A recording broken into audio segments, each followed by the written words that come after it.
ಆಚಾರ್ಯರ ಇವರ ಗ್ಲೋರೀಸ್ ಬಗ್ಗೆ ನಮಗೆಲ್ಲ ತಿಳಿಸಿಕೊಡ್ತಾರೆ. Welcome ಪ್ರಭುಜಿ. Hare Krishna. Hare Krishna.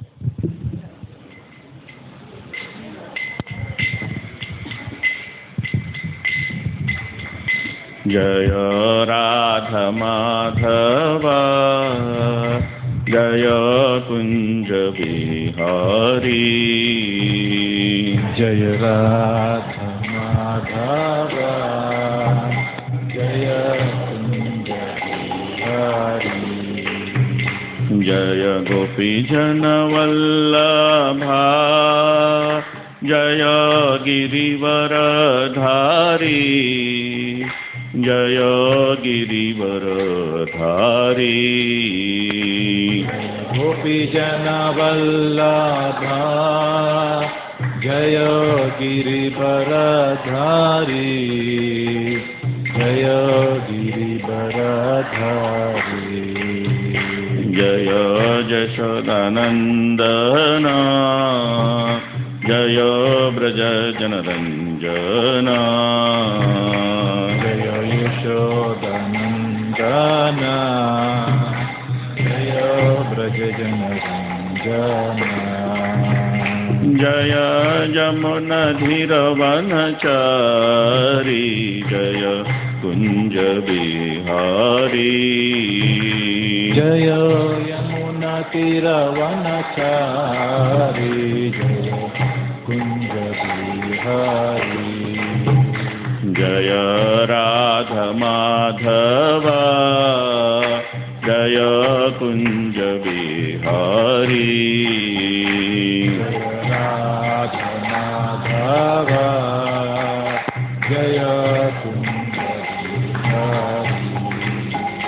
Hare Krishna Krishna Krishna Hare Hare. Hare Rama Rama Rama Hare Hare. Hare Krishna Krishna Krishna Hare Hare. Hare Rama Rama Rama Hare Hare. Hare Krishna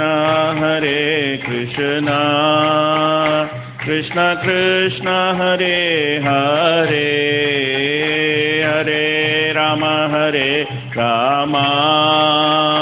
Rama Rama Hare Hare. Hare Krishna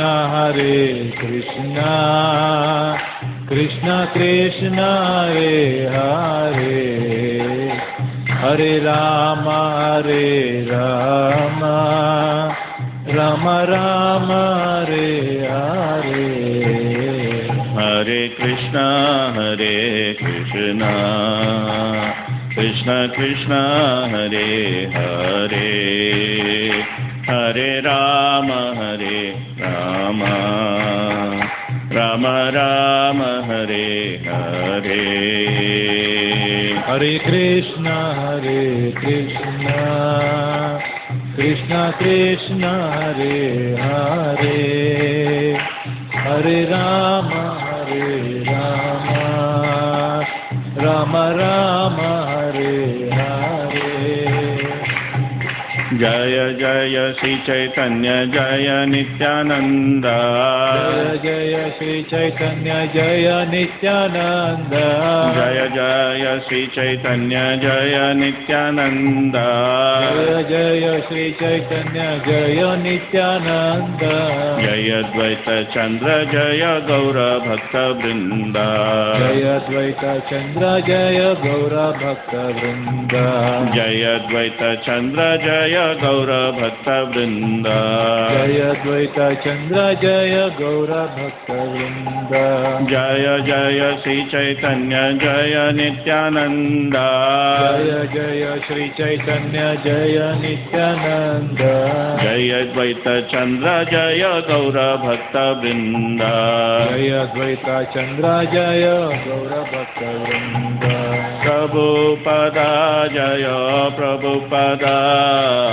Prabhupada Jaya Prabhupada Jaya Prabhupada Jaya Prabhupada Prabhupada Jaya Prabhupada Jaya Jaya Prabhupada Prabhupada Prabhupada Jaya Jaya Prabhupada Jaya Jaya Prabhupada Prabhupada Prabhupada Prabhupada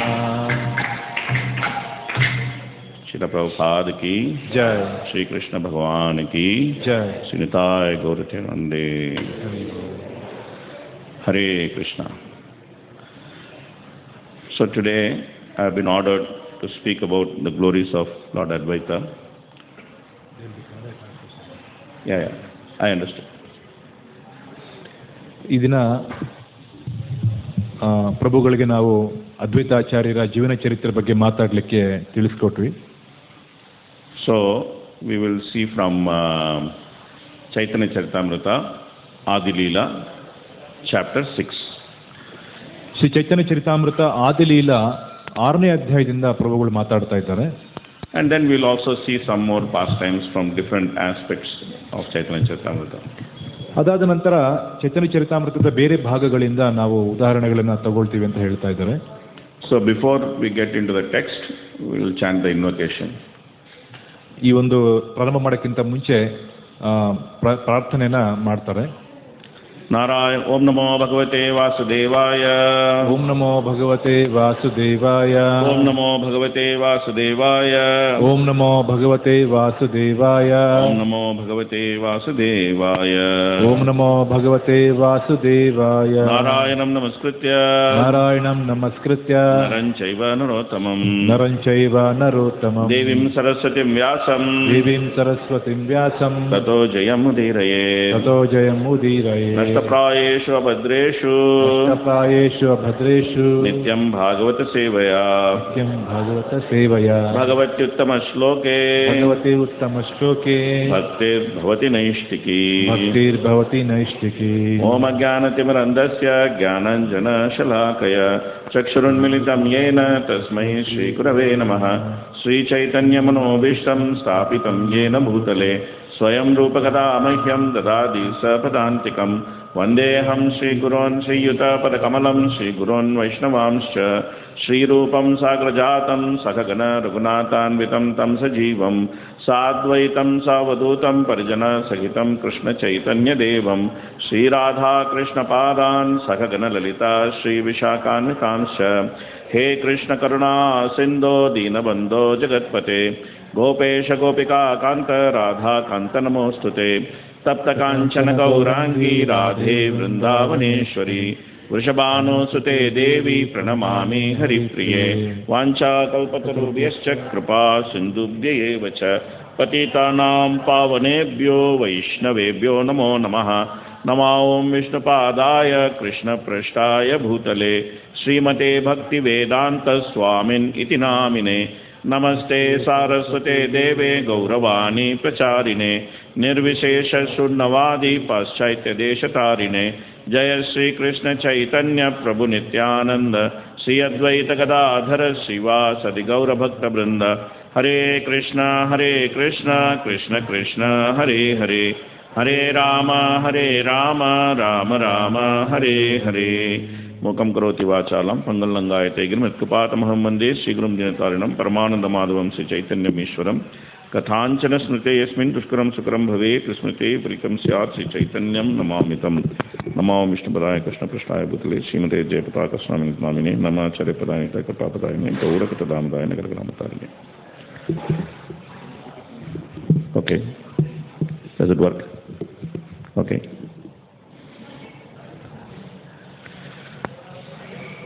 So we will see a few verses from Chaitanya Charitamrita, Adi Leela, chapter 6. ಆದಿಲೀಲಾ ಚೈತನ್ಯ ಚರಿತಾಮೃತದ 6ನೇ ಅಧ್ಯಾಯದಿಂದ ಕೆಲವೊಂದು ಶ್ಲೋಕಗಳನ್ನು ಪ್ರಭುಗಳು ಪಠಣ ಮಾಡ್ತಾರೆ. Vandetam Srimad-Advaita Acharyam Adbhutam Cheshtitam Yasya Prasadat Ajñopi tat swarupam nirupayet. This is the first sloka of the 6th chapter. ಇದು 6ನೇ ಅಧ್ಯಾಯದ ಮೊದಲನೇ ಶ್ಲೋಕ. I offer my respectful obeisances to Sri Advaita Acharya, ನಾನು ನನ್ನ ಗೌರವಪೂರ್ವಕ ಪ್ರಣಾಮಗಳನ್ನು ಶ್ರೀ ಅದ್ವೈತಾಚಾರ್ಯರಿಗೆ ಸಮರ್ಪಣೆ ಮಾಡ್ತಾ ಇದ್ದೀನಿ. whose activities are all wonderful. ಅವರ ಎಲ್ಲ ಕಾರ್ಯಗಳು ಬಹಳ ದಿವ್ಯವಾಗಿರುವಂಥದ್ದು. By his mercy, ಅವರ ಕೃಪೆಯಿಂದ even a foolish person can describe his characteristics. ಒಬ್ಬ ಮೂರ್ಖ ವ್ಯಕ್ತಿ ಸಹ ಅವನ ಒಂದು ಕರ್ತವ್ಯಗಳನ್ನು ಬಹಳ ಚೆನ್ನಾಗಿ ಮಾಡಬಹುದು. So this is the invocation which Krishnadas Kaviraj Goswami gives for this chapter, and this invocation is quite suitable for me because I am a foolish person trying to describe the glories of Advaita Acharya. Srila Krishnadas Kaviraj Goswami ಅವರು ಈ ಒಂದು ಪ್ರಾರ್ಥನೆಯನ್ನು ಇಲ್ಲಿ ಸಲ್ಲಿಸ್ತಾ ಇದ್ದಾರೆ. ಆದರೆ ಪ್ರಭುಗಳು ಬಹಳ ನಮ್ರತೆಯಿಂದ ಹೇಳ್ತಾ ಇದ್ದಾರೆ ಇದು ನನಗೆ ಅಪ್ಲಿಕೇಬಲ್ ಆಗುತ್ತೆ ಅಂತ. ಆದರೆ ಅವರು ಬಹಳ ಶ್ರೇಷ್ಠ ಭಕ್ತರಾಗಿದ್ದಾರೆ. No, just translate whatever I said. I know Kannada. If you are meant to translate, you should simply translate whatever I say. ನಾನೇನು ಹೇಳ್ತಾ ಇದ್ದೀನಿ ಅಂದರೆ, ಈ ಮೂರ್ಖನು ಅದ್ವೈತ ಆಚಾರ್ಯರ ಗ್ಲೋರಿಸ್ ಇದೆ, ಅದು ಮೂರ್ಖನು ಹೇಳ್ಬೋದು ಅಂತ ಅವ್ರು ಹೇಳ್ತಾರೆ. ನಾನು ಹೇಳ್ತಾ ಇದ್ದೆ, ವರ್ಸ್ ಕೃಷ್ಣ ಕೊಟ್ಟಿದ್ದಾರೆ, ನಮಗೆ ಬಹಳ ಸೂಟ್ ಆಗ್ತದೆ. ಏನೋ ನಾನು ಬಡ ಮೂರ್ಖನು, ಅದ್ವೈತ ಆಚಾರ್ಯರ ಗ್ಲೋರಿಸ್ ತುಂಬ ಇದೆ, ಅದು ನಮಗೆ ಹೇಳೋಕ್ಕಾಗಲ್ಲ. ಅವರು ನಮ್ಮದನ್ನೇ ಅವರು ವರ್ಸ್ ಕೊಟ್ಟಿದ್ದಾರೆ. Not good Kannada, but still I think they understand. Yes.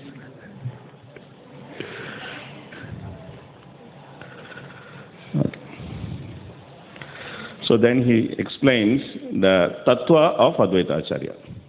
ಇದು ಅದ್ವೈತಾಚಾರ್ಯರ ಮೂಲ ತತ್ವ ಆಗಿದೆ. ಅದ್ವೈತಂ ಹರಿಣಾದ್ವೈದಾತ್ ಆಚಾರ್ಯಂ ಭಕ್ತಿ ಸಂಶನಾತ್ ಭಕ್ತಾವತಾರಂ ಈಶಾಂತಂ ಅದ್ವೈತಾಚಾರ್ಯಮಾಶ್ರಯೇ. Because he is non-different from Hari, the Supreme Lord, he is called Advaita. ಈ ಹರಿ ಮತ್ತು ಅದ್ವೈತರಲ್ಲಿ ಯಾವುದೇ ಒಂದು ಅಂತರ ಇಲ್ಲ, ಅಂದರೆ ನಾನ್ ಡಿಫ್ರೆಂಟ್. ಅವರಲ್ಲಿ ಯಾವುದೇ ಥರದ ಭೇದ ಭಾವ ನಾವು ನೋಡೋಕ್ಕಾಗೋದಿಲ್ಲ. And because he propagates the cult of devotion, he is called Acharya.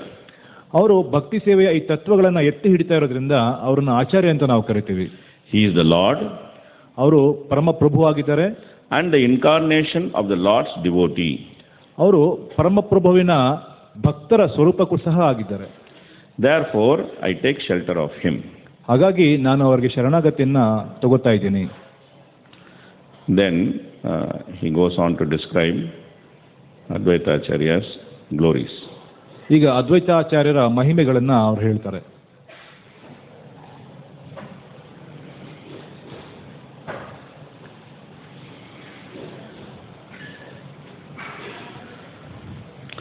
ಜಗತ್ ಮಂಗಲ ಅದ್ವೈತ ಮಂಗಲ ಗುಣಧಾಮ ಮಂಗಲ ಚರಿತ ಸದಾ ಮಂಗಲ ಯಾಂಡ್ರನಾಮ. Being the reservoir of all auspicious attributes, ಅವರು ಎಲ್ಲ ಶುಭ ಸಂಕೇತಗಳ ಆಗರ ಆಗಿದ್ದಾರೆ. Sri Advaita Acharya is all auspicious for the world. ಅವರು ಇಡೀ ಜಗತ್ತಿಗೆ ಪರಮ ಮಂಗಳದಾಯಕರಾಗಿದ್ದಾರೆ. His characteristics, ಅವರ ಒಂದು ಮಹಿಮೆಗಳು, activities, ಅವರ ಕಾರ್ಯಗಳು and name ಅವರ ನಾಮ are always auspicious. ಎಲ್ಲವೂ ಸಹ ಪರಮ ಮಂಗಳಕರವಾದಂಥದ್ದು. So then there is a purport. You have the Chaitanya Charitamrita Chaitanya Charitamrita, Adi Leela, chapter 6. I'll read the English by the time you can get the book. Yes. The verse is 12. Sri Advaita Prabhu, who is an incarnation of Mahavishnu, is an acharya or teacher. You have Kannada translation of Chaitanya Charitamrita? Kannada book we have. You have, no? Okay. Otherwise you can translate line by line. We can start with it. Okay. Sri Advaita Acharya is an incarnation of Mahavishnu and is an acharya or teacher. ಅದ್ವೈತಾಚಾರ್ಯ ಮಹಾವಿಷ್ಣುವಿನ ಅವತಾರ ಆಗಿದ್ದಾರೆ, ಅವರು ಆಚಾರ್ಯ ಆಗಿದ್ದಾರೆ, ಅದೇ ಸಮಯದಲ್ಲಿ ಅವರು ಪ್ರಚಾರಕರು ಸಹ ಆಗಿದ್ದಾರೆ. All his activities and all other activities of Vishnu are auspicious. ಈ ಒಂದು ಎಲ್ಲ ಕಾರ್ಯಗಳು ಮತ್ತೆ ವಿಷ್ಣುವಿನ ಎಲ್ಲ ಕಾರ್ಯಗಳು ಬಹಳ ಪರಮ ಮಂಗಳದಾಯಕವಾದಂಥದ್ದು. Anyone who can view the all auspicious pastimes of Lord Vishnu also becomes auspicious simultaneously. ವಿಷ್ಣುವಿನ ಮಹಿಮೆಗಳನ್ನು ಕಾರ್ಯಗಳನ್ನು ಚೆನ್ನಾಗಿ ಅರ್ಥ ಮಾಡ್ಕೊಳ್ಳುವಂಥವ್ರು, ಅವ್ರು ತಿಳ್ಕೊಳ್ಳುವಂಥವ್ರು, ಅವರು ಸಹ ಮಂಗಳಕರವಾಗಿರ್ತಾರೆ. Therefore, since Lord Vishnu is the fountainhead of auspiciousness, anyone who is attracted by devotional service of Lord Vishnu can render greatest service to human society. ಯಾರಾದರೂ ಪರಮ ಮಂಗಳಕರವಾದಂತಹ ವಿಷ್ಣು ಪರಮ ಮಂಗಳದಾಯಕ ಶಿಖರ ಆಗಿದ್ದಾರೆ, ಅವರ ಕಾರ್ಯಗಳನ್ನು ಅರ್ಥ ಮಾಡ್ಕೊಂಡಿದ್ದೆ ಆದರೆ ಅವರು ಸಹ ಮಂಗಳದಾಯಕರಾಗ್ತಾರೆ. Rejected by persons of the material world who refuse to understand pure devotional service as the eternal function of the living entities and as an actual liberation of the living entity from conditioned life, become bereft of all devotional service because of their poor fund of knowledge. ಯಾರು ಅಜ್ಞಾನದಲ್ಲಿ ಮುಳುಗಿದ್ದಾರೋ ಅವರು ಭಗವಂತನ ಈ ಒಂದು ದಿವ್ಯ ಮಂಗಳಕರವಾದಂತಹ ಚಟುವಟಿಕೆಗಳನ್ನು ತಿರಸ್ಕಾರ ಮಾಡ್ತಾರೆ. ಹಾಗಾಗಿ ಭೌತಿಕ ಜಗತ್ತಿನ ಬದ್ಧ ಜೀವನಕ್ಕೆ ಅವರು ಬಂಧಿತರಾಗ್ತಾರೆ. In the teachings of Advaita Prabhu, there is no question of fruitive activities or impersonal liberation.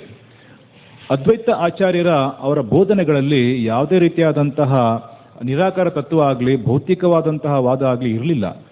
Bewildered by the spell of material energy, however, persons who could not understand that Advaita Prabhu is non-different from Vishnu wanted to follow him with their impersonal conception. ಆದರೆ ಯಾರು ಭೌತಿಕ ಶಕ್ತಿಯಿಂದ ಮಾಯಿಗೊಳಗಾಗಿದ್ದರೋ ಅವರನ್ನು ಅದ್ವೈತಾಚಾರ್ಯರನ್ನ ಅವರು ನಿರಾಕಾರವಾದಿಗಳು ಅಂತ ಹೇಳಿ ತಿಳ್ಕೊಳ್ತಾ ಇದ್ರು. The attempt of Advaita Prabhu to punish them is also auspicious. ಆದರೆ ಅದ್ವೈತಾಚಾರ್ಯರು ಅವ್ರಿಗೆ ಯಾವ ರೀತಿ ಶಿಕ್ಷೆ ಕೊಡ್ತಾ ಇದ್ರು ಆ ಶಿಕ್ಷೆ ಸಹ ಬಹಳ ಶುಭಕರವಾಗಿತ್ತು. Lord Vishnu and his activities can bestow all good fortune directly and indirectly. ಭಗವಾನ್ ವಿಷ್ಣುವಿನ ಆಶೀರ್ವಾದ ಅವರು ಡೈರೆಕ್ಟ್ ಆಗಿ ಅಥವಾ ಇಂಡೈರೆಕ್ಟ್ ಆಗಿ ಎಲ್ಲರ ಮೇಲೆ ಅದು ಶುಭಕರವಾಗಿರುತ್ತೆ. In other words, being favored by Vishnu and being punished by Lord Vishnu are one and the same. ಭಗವಂತ ವಿಷ್ಣುವಿನ ಕೃಪೆ, ಭಗವಂತನ ವಿಷ್ಣುವಿನ ದಂಡನೆ ಮಾಡೋದು ಎರಡೂ ಒಂದೇ ಮಟ್ಟದಲ್ಲಿದೆ. Because all activities of Vishnu are absolute. ಯಾಕೆಂದ್ರೆ ಎಲ್ಲ ಕಾರ್ಯಗಳು ವಿಷ್ಣುವಿನ ಎಲ್ಲ ಕಾರ್ಯಗಳು ಪರಾತ್ಪರ ನೆಲೆಯಲ್ಲಿರುವಂಥದ್ದು. According to some, Mangala was another name of Advaita Prabhu. ಮಂಗಳ ಅನ್ನೋದು ಅದ್ವೈತಾಚಾರ್ಯರ ಇನ್ನೊಂದು ಹೆಸರಾಗಿದೆ. As the causal incarnation or Lord Vishnu's incarnation for a particular purpose. ವಿಷ್ಣುವಿನ ಕೆಲವೊಂದು ಅಧಿಕೃತವಾದಂಥ ಅವತಾರಗಳಲ್ಲಿ ಅದ್ವೈತಾಚಾರ್ಯರು ಸಹ ಒಬ್ಬರು. He is the supply agent or ingredients in material nature. ಭೌತಿಕ ಜಗತ್ತಲ್ಲಿ ಅವರು ಎಲ್ಲ ರೀತಿಯಾದಂತಹ ಶುಭ ಸಂಕೇತಗಳನ್ನು ಕೊಡುವಂತಹ ಒಂದು ಏಜೆಂಟ್ ತರ ಅವರು ಬಂದಿದ್ದಾರೆ. However, he is never to be considered material. ಆದರೂ ಸಹ ಅವರು ಭೌತಿಕ ಸೃಷ್ಟಿಗೆ ಒಳಪಟ್ಟವರಲ್ಲ. All his activities are spiritual. ಅವರ ಎಲ್ಲ ಕಾರ್ಯಗಳು ಆಧ್ಯಾತ್ಮಿಕವಾದಂಥವು. Anyone who hears about and glorifies him becomes glorified himself. ಯಾರಾದರೂ ಅವರ ಮಹಿಮೆಗಳನ್ನು ಕೊಂಡಾಡೋರು ಅವರು ಸ್ವತಃ ಅವ್ರಿಗೂ ಸಹ ಮಂಗಳ ಉಂಟಾಗುತ್ತೆ. For such activities, free one from all kinds of misfortune. ಇಂಥ ಒಂದು ಕಾರ್ಯಗಳಿಂದ ಎಲ್ಲ ಅಮಂಗಳ ಕಾರ್ಯಗಳಿಂದ ಅವರು ಹೊರಗಡೆ ಬರ್ತಾರೆ. One should not invest any material contamination or impersonalism in the Vishnu form. ಯಾರೇ ಆಗಲಿ ವಿಷ್ಣುವಿನ ಈ ಒಂದು ರೂಪವನ್ನ ನಿರಾಕಾರ ಅಥವಾ ಅಶುದ್ಧ ಅಂತ ತಿಳ್ಕೋಬಾರ್ದು. Everyone should try to understand the real identity of Lord Vishnu. ಎಲ್ಲರೂ ಸಹ ಭಗವಾನ್ ವಿಷ್ಣುವಿನ ನಿಜವಾದಂತಹ ಗುಣಗಳನ್ನು ಮಹಿಮೆಗಳನ್ನು ತಿಳ್ಕೊಳ್ಳೋಕೆ ಪ್ರಯತ್ನ ಪಡಬೇಕು. For by such knowledge one can attain higher stage of perfection. ಇಂಥ ಒಂದು ಜ್ಞಾನದಿಂದ ಉತ್ತಮವಾದಂಥ ಗತಿಯನ್ನು ಪಡಿಬಹುದು. So this is what Prabhupada glorifies, the importance of understanding the glories of Lord Advaita Acharya. ಇದೆಲ್ಲ ಮಹಿಮೆಗಳು ಅದ್ವೈತಾಚಾರ್ಯರ ಗುಣಗಳ ಮಹಿಮೆಗಳನ್ನು ತಿಳಿಸಿಕೊಡುತ್ತೆ.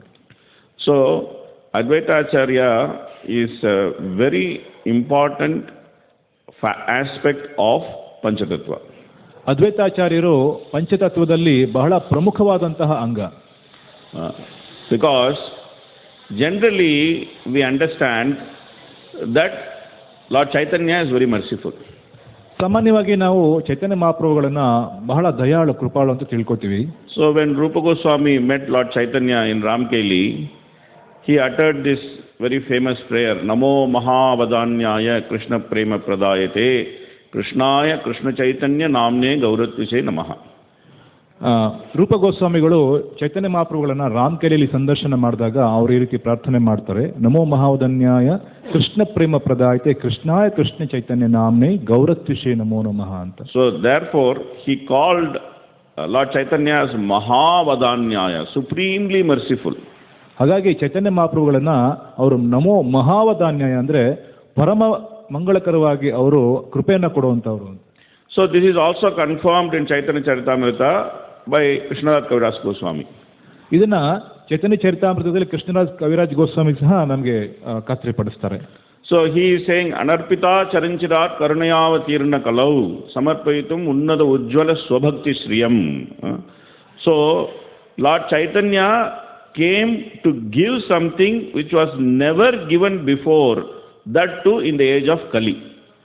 ಭಗವಾನ್ ಚೈತನ್ಯ ಮಹಾಪ್ರಭು ಹಿಂದೆ ಯಾವತ್ತೂ ಕೊಡದೇ ಇರುವಂತಹ ಕೃಪೆಯನ್ನ ಈ ಕಲಿಯುಗದಲ್ಲಿ ನೀಡ್ಲಿಕ್ಕೋಸ್ಕರ ನಮಗೆ ಇಲ್ಲಿ ಬಂದಿದ್ರು. In Kali Yuga, people are generally unqualified. ಸಾಮಾನ್ಯವಾಗಿ ಕಲಿಯುಗದಲ್ಲಿ ಈ ಒಂದು ಜನ ಎಲ್ಲರೂ ಸಹ ಅನರ್ಹರಾಗಿದ್ದಾರೆ. But Lord Chaitanya came to give them the highest perfection which was never given in any yuga. ಆದರೆ ಚೈತನ್ಯ ಮಹಾಪ್ರಭು ಉತ್ತಮವಾದಂಥ ಗತಿಯನ್ನ ಎಲ್ಲರಿಗೂ ಕೊಟ್ಟರು. ಆದರೆ ಇಂಥ ಒಂದು ಪರಮ ಮಂಗಳಕರವಾದಂಥ ಗತಿಯನ್ನ ಯಾವುದೇ ಯುಗದಲ್ಲಿ ಕೊಟ್ಟಿರಲಿಲ್ಲ. So therefore, Rupa Goswami called Lord Chaitanya as Mahavadanyaya, supremely merciful. ಹಾಗಾಗಿ ರೂಪ ಗೋಸ್ವಾಮಿ ಚೈತನ್ಯ ಮಹಾಪ್ರಭುಗೆ ನಮೋ ಮಹಾವದಾನ್ಯಾಯ ಅಂದ್ರೆ ಎಲ್ಲ ರೀತಿಯಾದಂತಹ ಕೃಪೆಯನ್ನು ಕೊಡುವಂಥವ್ರು ಅಂತ ಹೇಳ್ತಾರೆ. But then there is one more twist. ಆದರೆ ಇನ್ನೊಂದು ಇದರಲ್ಲಿ ಟ್ವಿಸ್ಟ್ ಇದೆ. So that twist is, who is more merciful, Lord Chaitanya or Lord Nityananda? ಆದರೆ ಭಗವಾನ್ ಚೈತನ್ಯ ಅಥವಾ ನಿತ್ಯಾನಂದ ಯಾರು ಹೆಚ್ಚು ಕೃಪೆಯನ್ನು ಕೊಡ್ತಾರೆ? Because when we see the pastime of Jagai and Madai, then we see Lord Nityananda is more merciful than Lord Chaitanya. ಜಗಾಯ್ ಮದಾಯ್ ಅವರ ಲೀಲೆಯಲ್ಲಿ ನೋಡಿದಾಗ ನಿತ್ಯಾನಂದ ಪ್ರಭು ಚೈತನ್ಯ ಮಹಾಪ್ರಭುಗಳಿಗಿಂತ ಹೆಚ್ಚು ಕೃಪಾಳುವಾಗಿದ್ದರು. Chaitanya Mahaprabhu brought that mercy. ಚೈತನ್ಯ ಮಹಾಪ್ರಭು ಆ ಕೃಪೆಯನ್ನು ಕೊಟ್ಟರು. But he gave the responsibility of distributing that mercy to Lord Nityananda. ಚೈತನ್ಯ ಮಹಾಪ್ರಭುಗಳು ಕೃಪೆಯನ್ನು ತಂದಿದ್ರು, ಆದರೆ ಆ ಕೃಪೆಯನ್ನ ಹಂಚುವಂತಹ ಕೆಲಸವನ್ನ ನಿತ್ಯಾನಂದ ಪ್ರಭುಗಳಿಗೆ ಅವ್ರು ಕೊಟ್ಟರು. Suppose we have nice gulab jamun. ನಮ್ಮ ಹತ್ರ ಒಳ್ಳೆ ಗುಲಾಬ್ ಜಾಮೂನ್ ತಯಾರು ಮಾಡಿ ಇಟ್ಕೊಂಡಿದ್ದೀವಿ ಅನ್ಕೊಳ್ಳೋಣ. So the person who distributes the gulab jamun is more merciful than the person who made the gulab jamun. Gulab jamun ಅನ್ನ ಯಾರು ಹಂಚ್ತಾರೋ ಅವ್ರು ಗುಲಾಬ್ ಜಾಮೂನ್ ಮಾಡಿರೋರಿಗಿಂತ ಹೆಚ್ಚು ಕೃಪಾಳು. So therefore one can say Lord Nityananda is more merciful than Lord Chaitanya. ಆ ರೀತಿಯಾಗಿ ನಿತ್ಯಾನಂದ ಪ್ರಭು ಚೈತನ್ಯ ಮಹಾಪ್ರಭುಗಳಿಗಿಂತ ಹೆಚ್ಚು ಕೃಪಾಳು ಅಂತ ನಾವು ಹೇಳ್ಬೋದು. So there is Kirtan Nadiya Godrume Nityananda Mahajan Patiya Che Namahata Jivera Karan. That in Nadia, Nityananda Prabhu, he opened the marketplace of the holy name. ನಾದಿಯ ಗ್ರಾಮದಲ್ಲಿ ನಿತ್ಯಾನಂದ ಪ್ರಭು ಈ ಒಂದು ಹರಿನಾಮದ ಮಾರುಕಟ್ಟೆಯನ್ನು ತೆರೆದಿದ್ರು.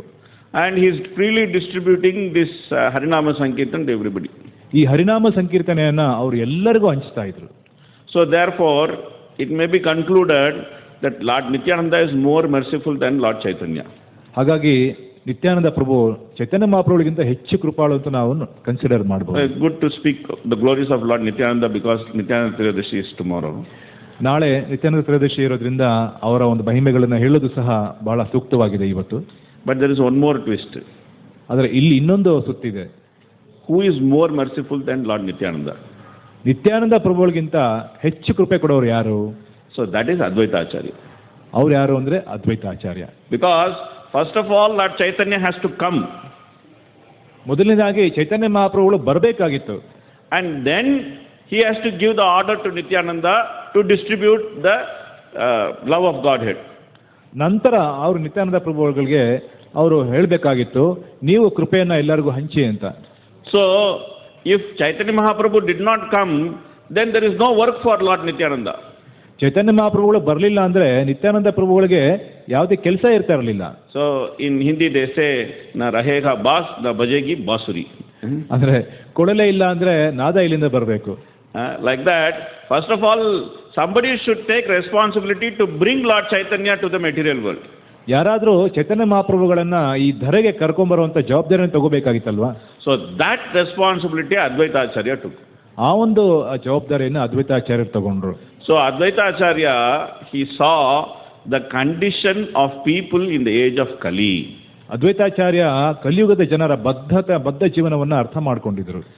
He is Lord Vishnu himself. ಅವರು ಸ್ವತಃ ವಿಷ್ಣುನೇ. So we saw this in the verse. ಈ ಶ್ಲೋಕದಲ್ಲಿ ನಾವು ನೋಡಿದ್ದೀವಿ. And then he is still thinking that I can't do anything for these people. ಈ ಒಂದು ಜನರಿಗೆ ನಾನೇನು ಮಾಡೋಕ್ಕಾಗಲ್ಲ. Too much. ಇದು ಬಹಳ ಘೋರವಾಗಿ ಇವ್ರ ಪರಿಸ್ಥಿತಿ ಇದೆ.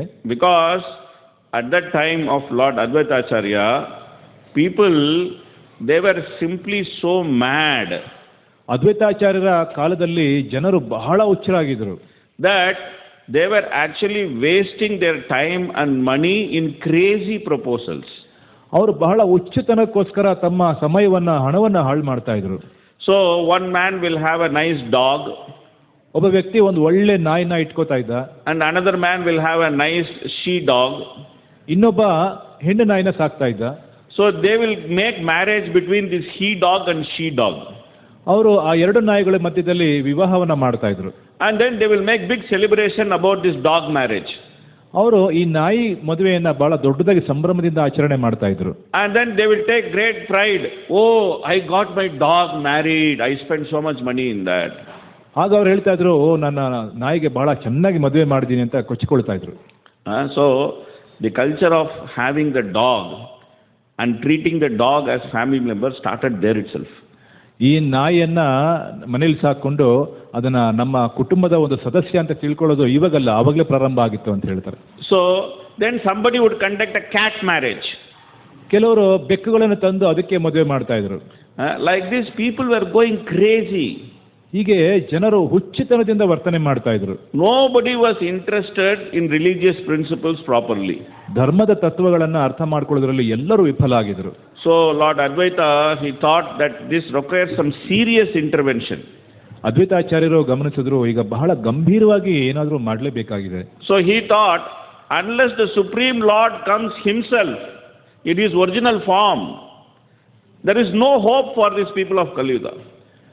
ಭಗವಂತ ದೇವೋತ್ತಮ ಪರಮ ಪುರುಷ ತಮ್ಮ ಮೂಲ ರೂಪದಲ್ಲಿ ಬರದೇ ಇದ್ರೆ ಈ ಜನರನ್ನ ತಿದ್ದಕ್ಕೆ ಸಾಧ್ಯನೇ ಇಲ್ಲ ಅಂತ ಅವ್ರು ಅರ್ಥ ಮಾಡ್ಕೊಂಡ್ರು. So therefore Lord Advaita was thinking about all of us at that time itself.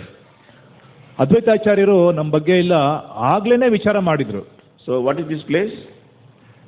Nagar Bhavi. Nagar Bhavi. He was thinking about all the residents of Nagar Bhavi at that time. ಅವರು ನಾಗರ್ ಬಾವಿಯ ಎಲ್ಲ ಜನರ ಬಗ್ಗೆ ಆಗ್ಲೇ ವಿಚಾರ ಮಾಡಿದ್ರು. If Lord Chaitanya doesn't come, then how people of Nagar Bhavi will chant Hare Krishna? Nagar ಬಾವಿಲಿರುತ್ತ ಜನ ಚೈತನ್ಯ ಮಹಾಪ್ರಭು ಬರಲಿಲ್ಲ ಅಂದ್ರೆ ಹರೇ ಕೃಷ್ಣ ಮಂತ್ರ ಹೇಗೆ ಜಪ ಮಾಡ್ತಾರೆ? How they will have such a nice temple? ಅವ್ರು ಹೇಗೆ ಇಂಥ ಒಂದು ಸುಂದರವಾದ ಒಂದು ಮಂದಿರ ಕಟ್ಟಕ್ಕಾಗತ್ತೆ? How they can take initiation?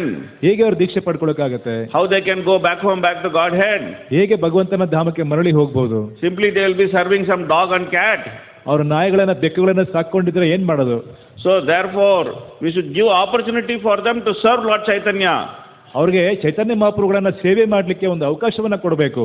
So therefore he decided that he will call the Supreme Lord and make him incarnate in the material world in this Kali Yuga. ಅವ್ರು ವಿಚಾರ ಮಾಡಿದ್ರು, ದೇವೋತ್ತಮ ಪರಮ ಪುರುಷನನ್ನ ಅವತರಿಸಿ ಇಲ್ಲಿ ಕರ್ಕೊಂಡು ಬರಬೇಕು, ನಂತರ ಅವರು ಪ್ರಚಾರ ಮಾಡಬೇಕು ಅಂತೇಳಿ ತೀರ್ಮಾನ. He wanted to call him. ಅವ್ರು ಕರೆಯೋದಕ್ಕೆ ಪ್ರಯತ್ನ ಮಾಡ್ತಾ ಇದ್ರು. So therefore every day he used to go to Ganga. ಪ್ರತಿದಿನ ಅವರು ಗಂಗಾ ತೀರಕ್ಕೆ ಹೋಗ್ತಾ ಇದ್ರು. And he will take bath in Ganga. ಗಂಗೆಯಲ್ಲಿ ಸ್ನಾನ ಮಾಡ್ತಾ ಇದ್ರು. And then he will keep the shalagram. ಸಾಲಿಗ್ರಾಮವನ್ನು ಮುಂದೆ ಇಟ್ಕೊಂಡು and then he will do abhishek of the shalagram with Ganga water. Ganga ಜಲದಲ್ಲಿ ಸಾಲಿಗ್ರಾಮಕ್ಕೆ ಅಭಿಷೇಕ ಮಾಡ್ತಾ ಇದ್ರು. And he will do tulasi archana. ತುಳಸಿ ಅರ್ಚನೆ ಮಾಡ್ತಾ ಇದ್ರು. And then he will shout, "Hey Govinda! ಹೇ ಗೋವಿಂದ ಅಂತ ಹೇಳಿ ಅವರು ಪ್ರಾರ್ಥನೆ ಮಾಡ್ತಾರೆ. Please call out, "Hey Govinda! Hey Govinda! Hey Gopala! Hey Gopala! Hey Govinda!" Hey Govinda! Like that he used to call the Lord very loudly. ಬಹಳ ಜೋರಾಗಿ ಅವರು ಭಗವಂತನನ್ನ ಕರೀತಾ ಇದ್ರು. Not like we are calling, "Hey Govinda, hey Gopala." Loudly, "Hey Govinda! Hey Govinda! Hey Gopala! Gopala. He used to call the Lord, and then he used to tell him, come here. ಅವ್ರಿಗೆ ಹೇಳಿ ಜೋರ ಗರ್ಜನೆ ಮಾಡಿ ಕರೆದು ಇಲ್ಲಿ ಬಾ ನೀನು ಅಂತ ಕರಿತಾ ಇದ್ರು.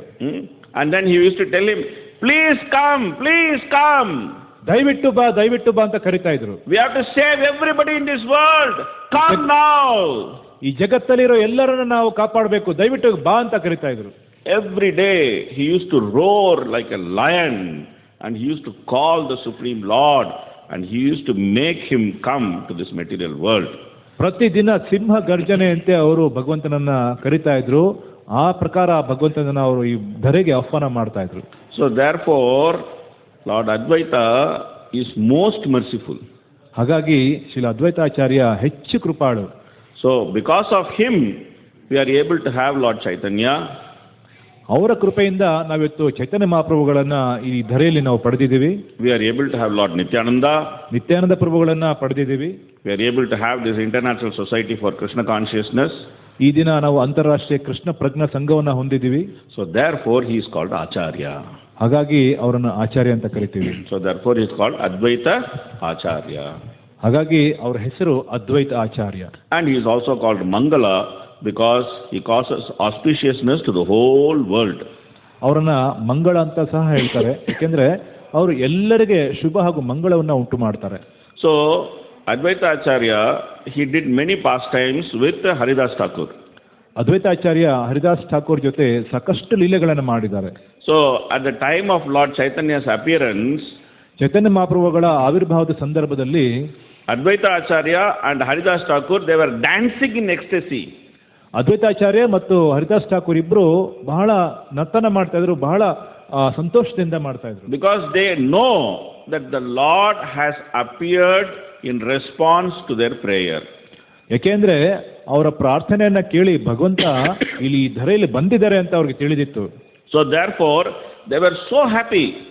ಹಾಗಾಗಿ ಅವರು ಬಹಳ ಸಂತೋಷ ಪಡ್ತಾ ಇದ್ರು. And they were dancing like anything. ಅವರು ಹೇಗೆ ಹುಚ್ಚರ ತರ ಅವರು ಕುಣಿತಾ ಇದ್ರು. Lord Chaitanya always considered Advaita Acharya as his guru. ಚೈತನ್ಯ ಮಹಾಪ್ರಭು ಅದ್ವೈತಾಚಾರ್ಯರನ್ನ ಯಾವಾಗಲೂ ಗುರು ಅಂತ ತಿಳ್ಕೊಂಡಿದ್ರು. Because Advaita Acharya was god brother for his guru. ಯಾಕೆಂದ್ರೆ ಅದ್ವೈತಾಚಾರ್ಯ ಅವರ ಗುರುಗಳ ಗಾಡ್ ಬ್ರದರ್, ಅಂದ್ರೆ ಅವರಿಬ್ರು ಒಬ್ಬರೇ ಗುರುಗಳ ಹತ್ರ ದೀಕ್ಷೆ ತಗೊಂಡಿದ್ದು ಅಂತ. So therefore Lord Chaitanya always had a lot of respect for Advaita Acharya. ಹಾಗಾಗಿ ಚೈತನ್ಯ ಮಹಾಪ್ರಭು ಅದ್ವೈತಾಚಾರ್ಯ ಪ್ರತಿಯಾಗಿ ಬಹಳ ಗೌರವ ಭಾವನ ಇಟ್ಕೊಂಡಿದ್ರು. And he gave such a special position to Advaita Acharya. ಅದ್ವೈತಾಚಾರ್ಯರಿಗೆ ಒಳ್ಳೆ ಸ್ಥಾನವನ್ನು ಅವರು ಕೊಟ್ಟಿದ್ರು. That he considered him very very important. ಬಹಳ ಪ್ರಮುಖವಾದಂತ ಸ್ಥಾನ ಕೊಟ್ಟು ಅವರಿಗೆ ಗೌರವವನ್ನು ಸಮರ್ಪಣೆ ಮಾಡ್ತಾರೆ. How important he was we can understand by the pastime of Mahaprakash Leela. ಮಹಾಪ್ರಕಾಶ ಲೀಲೆಯಲ್ಲಿ ಅವರ ಪ್ರಾಮುಖ್ಯತೆಯನ್ನು ಅವರು ತೋರಿಸಿದ್ರು. So when Lord Chaitanya was doing his Mahaprakash Leela, where he was actually exhibiting that he is the Supreme Lord. ಚೈತನ್ಯ ಮಹಾಪ್ರಭು ತಮ್ಮ ಮಹಾಪ್ರಕಾಶ ಲೀಲೆಯಲ್ಲಿ ತಾನೇ ದೇವೋತ್ತಮ ಪರಮ ಪುರುಷ ಅನ್ನೋದನ್ನ ಎಲ್ಲರಿಗೆ ತೋರಿಸ್ಕೊಡ್ತಾ ಇದ್ರು. Normally Lord Chaitanya would not show himself as the Supreme Lord. ಸಾಮಾನ್ಯವಾಗಿ ಚೈತನ್ಯ ಮಹಾಪ್ರಭು ಈ ಧರೆಗೆ ಬಂದಾಗ ನಾನೇ ದೇವೋತ್ತಮ ಪರಮ ಪುರುಷ ಕೃಷ್ಣ ಅನ್ನೋದನ್ನ ಯಾರಿಗೂ ತೋರಿಸ್ಕೊಟ್ಟಿರಲಿಲ್ಲ. When anybody would suggest to him that you are the Supreme Lord, ಯಾರಾದರೂ ಅವ್ರನ್ನ ನೀನೇ ದೇವೋತ್ತಮ ಪರಮ ಪುರುಷ ಅಂದಾಗ he would simply close both his ears and then he would say Vishnu Vishnu Vishnu. ಅವ್ರು ತಮ್ಮ ಕಿವಿಗಳನ್ನ ಮುಚ್ಚಿಕೊಂಡು ವಿಷ್ಣು ವಿಷ್ಣು ವಿಷ್ಣು ಅಂತ ಹೇಳ್ತಾ ಇದ್ರು. He never accepted that he is the Supreme Lord. ತಾವು ದೇವೋತ್ತಮ ಪರಮ ಪುರುಷ ಅಂತ ಅವ್ರು ಯಾವತ್ತೂ ಒಪ್ಕೊಂಡಿರಲಿಲ್ಲ. Because he wanted to come and he wanted to exhibit his pastimes as a pure devotee of the Lord. ಅವರು ಈ ಧರೆಗೆ ಬಂದು ಒಬ್ಬ ಭಕ್ತನ ರೂಪದಲ್ಲಿ ಅವರು ಇರ್ಲಿಕ್ಕೆ ಇಷ್ಟಪಡ್ತಾ ಇದ್ರು. He came as Bhakta Rupa. ಭಕ್ತ ರೂಪದಲ್ಲಿ ಅವರು ಬಂದಿದ್ರು. So it is said Panchatattvatmakam Krishnam Bhakta Rupa Swarupakam Bhaktavataram Bhaktakyam Namami Bhakta Shaktikam. Like that. So he came in Bhakta Rupa. He came in the garb of a devotee. ಅವರು ಭಕ್ತರ ಒಂದು ಭಾವದಲ್ಲಿ ಅವರು ಬಂದಿದ್ರು. So he maintained that I am devotee of Krishna. ಅವರು ಅದನ್ನೇ ಅವರು ಜೀವನದ ಉದ್ದಕ್ಕೂ ಹೇಳ್ಕೊಂಡು ಬರ್ತಿದ್ರು, ನಾನು ಭಗವಂತನ ಭಕ್ತ ಆಗ್ಲಿಕ್ಕೆ ಪ್ರಯತ್ನ ಪಡ್ತಾ ಇದ್ದೀನಿ ಅಂತ. But his associates and many intelligent people actually understood that he is the Supreme Lord. ಆದರೆ ಅವರ ಸಂಗಡಿಗರು ಬಹಳ ಬುದ್ಧಿವಂತರು, ಇವರೇ ದೇವೋತ್ತಮ ಪರಮ ಪುರುಷ ಅನ್ನೋದನ್ನ ಚೆನ್ನಾಗಿ ಅರ್ತಿದ್ರು. So, but during the Mahaprakash Leela, Lord freely exhibited that he is the Supreme Lord. ಮಹಾಪ್ರಕಾಶ ಲೀಲೆಯಲ್ಲಿ ಚೈತನ್ಯ ಮಹಾಪ್ರಭು ನಾನೇ ದೇವೋತ್ತಮ ಪರಮ ಪುರುಷ ಅನ್ನೋದನ್ನ ಎಲ್ಲರಿಗೆ ಸಾರಿದ್ರು. So therefore Mahaprakash Leela is very, very important. ಹಾಗಾಗಿ ಮಹಾಪ್ರಕಾಶ ಲೀಲೆ ಬಹಳ ಪ್ರಮುಖವಾಗಿದೆ. It is very nicely described, very elaborately in Chaitanya Bhagavat. ಚೈತನ್ಯ ಭಾಗವತದಲ್ಲಿ ಈ ಮಹಾಪ್ರಕಾಶ ಲೀಲೆ ಬಗ್ಗೆ ಬಹಳ ವಿಸ್ತಾರವಾಗಿ ಹೇಳಿದ್ದಾರೆ. So during this Mahaprakash Leela, he was calling every one of his associates and he was giving them love of Godhead. ಅವರು ಮಹಾಪ್ರಕಾಶ ಲೀಲೆಯಲ್ಲಿ ತಮ್ಮ ಸಂಗಡಿಗರನ್ನೆಲ್ಲರನ್ನ ಕರೆದು ಭಗವಂತನ ಶುದ್ಧ ಪ್ರೇಮವನ್ನು ಹಂಚ್ತಾ ಇದ್ರು. So like this, while he was doing, then his associates, they actually observed that he is not calling his own mother. ಇವರೆಲ್ಲರೂ ಸಹ associates ನೋಡ್ತಾ ಇದ್ದಾರೆ, ಅವರೆಲ್ಲರೂ ಸಹ ಬಂದು ಕೃಪೆನ ಪಡ್ಕೊಂಡ್ರು. ಆದರೆ ಚೈತನ್ಯ ಮಹಾಪ್ರಭು ಅವ್ರ ತಾಯಿನ ಮಾತ್ರ ಕರಿತಾ ಇಲ್ಲ. So they were all very puzzled that why would the Lord not call his own mother and bestow her love of Godhead? ಯಾಕೆ ಭಗವಂತ ತಮ್ಮ ಸ್ವಂತ ತಾಯಿಯನ್ನ ಕರೆದು ಅವ್ರ ಕೃಪೆ ಕೊಡ್ತಾ ಇಲ್ಲ ಅಂತ ಅವ್ರಿಗೆ ಗೊಂದಲ ಆಗ್ತಾ ಇತ್ತು. So they asked the Supreme Lord, "Oh my dear Lord, you are freely giving love of Godhead to everybody, but you are not calling your own mother. What is the problem?" ಆಗ ಎಲ್ಲರೂ ಪ್ರಾರ್ಥನೆ ಮಾಡ್ತಾ ಇದ್ರು, ಭಗವಂತ ನೀನು ಎಲ್ಲರಿಗೂ ಕರೆದು ಕೃಪೆನ ಕೊಡ್ತಾ ಇದೀಯಾ, ಆದರೆ ನಿಮ್ಮ ಸ್ವಂತ ತಾಯಿನ ನೀನು ಯಾಕೆ ತಿರಸ್ಕಾರ ಮಾಡಿದ್ಯಾ ಅಂತ. Then Lord Chaitanya revealed, "I cannot give her love of Godhead because she has committed offense at the lotus feet of Advaita Acharya." ನಾನು ನನ್ನ ತಾಯಿಗೆ ಕೃಪೆಯನ್ನು ಕೊಡ್ಲಿಕ್ಕೆ ಸಾಧ್ಯ ಇಲ್ಲ. ಕಾರಣ ಏನಂದ್ರೆ ಅವರು ಚೈತನ್ಯ ಮಹಾಪ್ರಭುಗಳ ಅದ್ವೈತಾಚಾರ್ಯ ಪ್ರಭುಗಳ ಪಾದ ಕಮಲಗಳಿಗೆ ಅವರು ಅಪರಾಧವನ್ನ ಮಾಡಿದ್ದಾರೆ. Everyone was surprised. ಎಲ್ಲರಿಗೆ ಆಶ್ಚರ್ಯ ಆಗ್ತಾ ಇತ್ತು. Because these two families are very, very close. ಏಕೆಂದ್ರೆ ಈ ಎರಡು ಕುಟುಂಬಗಳು ಬಹಳ ಸನಿಹದಲ್ಲಿದ್ದಂಥವು. When Mahaprabhu was born, the first one to visit Sachimata was Sita Thakurani. ಚೈತನ್ಯ ಮಹಾಪ್ರಭುಗಳು ಆವಿರ್ಭಾವ ಆದಾಗ ಹುಟ್ಟಿದಾಗ ಅವ್ರನ್ನ ನೋಡಕ್ ಬಂದಿದ್ದೆ Sita ಠಾಕೂರಾಣಿ. And she gave the name Nimai. ಅವರೇ ಚೈತನ್ಯ ಮಹಾಪ್ರಭುಗೆ ನಿಮಾಯ್ ಅನ್ನೋ ಹೆಸರನ್ನ ಕೊಟ್ಟರು. So they are such a close family. ಅವರು ಅಷ್ಟು ಸನಿಹವಾದಂಥ ಕುಟುಂಬದಲ್ಲಿ ಇದ್ದಂಥವರು. How could Sachimata be offensive to Advaita Acharya? ಹೇಗೆ ಶಚಿಮಾತೆ ಅದ್ವೈತಾಚಾರ್ಯರಿಗೆ ಅಪರಾಧ ಮಾಡಲಿಕ್ಕೆ ಸಾಧ್ಯ? But then the Lord is saying like this. ಆದರೆ ಭಗವಂತ ಇಲ್ಲಿ ಹೇಳ್ತಾ ಇದ್ದಾರೆ ಹಾಗೆ. So therefore they were all very confused. ಅವ್ರಿಗೆಲ್ಲ ಬಹಳ ಗೊಂದಲ ಆಯಿತು. Then Sachimata, when she heard that, she said, "Yes, this is true." ಆದರೆ ಶಚಿಮಾತ ಅವರು ಒಪ್ಕೊಂಡ್ರು ಇದು ನಿಜ ಅಂತ. Because when Vishwarupa, Lord Chaitanya's elder brother, when he took sannyas, then Sachimata thought that he took sannyas because of the influence of Advaita Acharya. ಚೈತನ್ಯ ಮಹಾಪ್ರಭುಗಳ ಅಣ್ಣ ವಿಶ್ವರೂಪ ಅವರು ಸನ್ಯಾಸವನ್ನು ತಗೊಂಡಾಗ ನನ್ನ ದೊಡ್ಡ ಮಗ ಸನ್ಯಾಸ ತಗೊಳ್ಳಕ್ಕೆ ಈ ಅದ್ವೈತಾಚಾರ್ಯನೇ ಕಾರಣ ಅಂತ ಅವರು ತಾಯಿ ತಿಳ್ಕೊಂಡಿದ್ರು.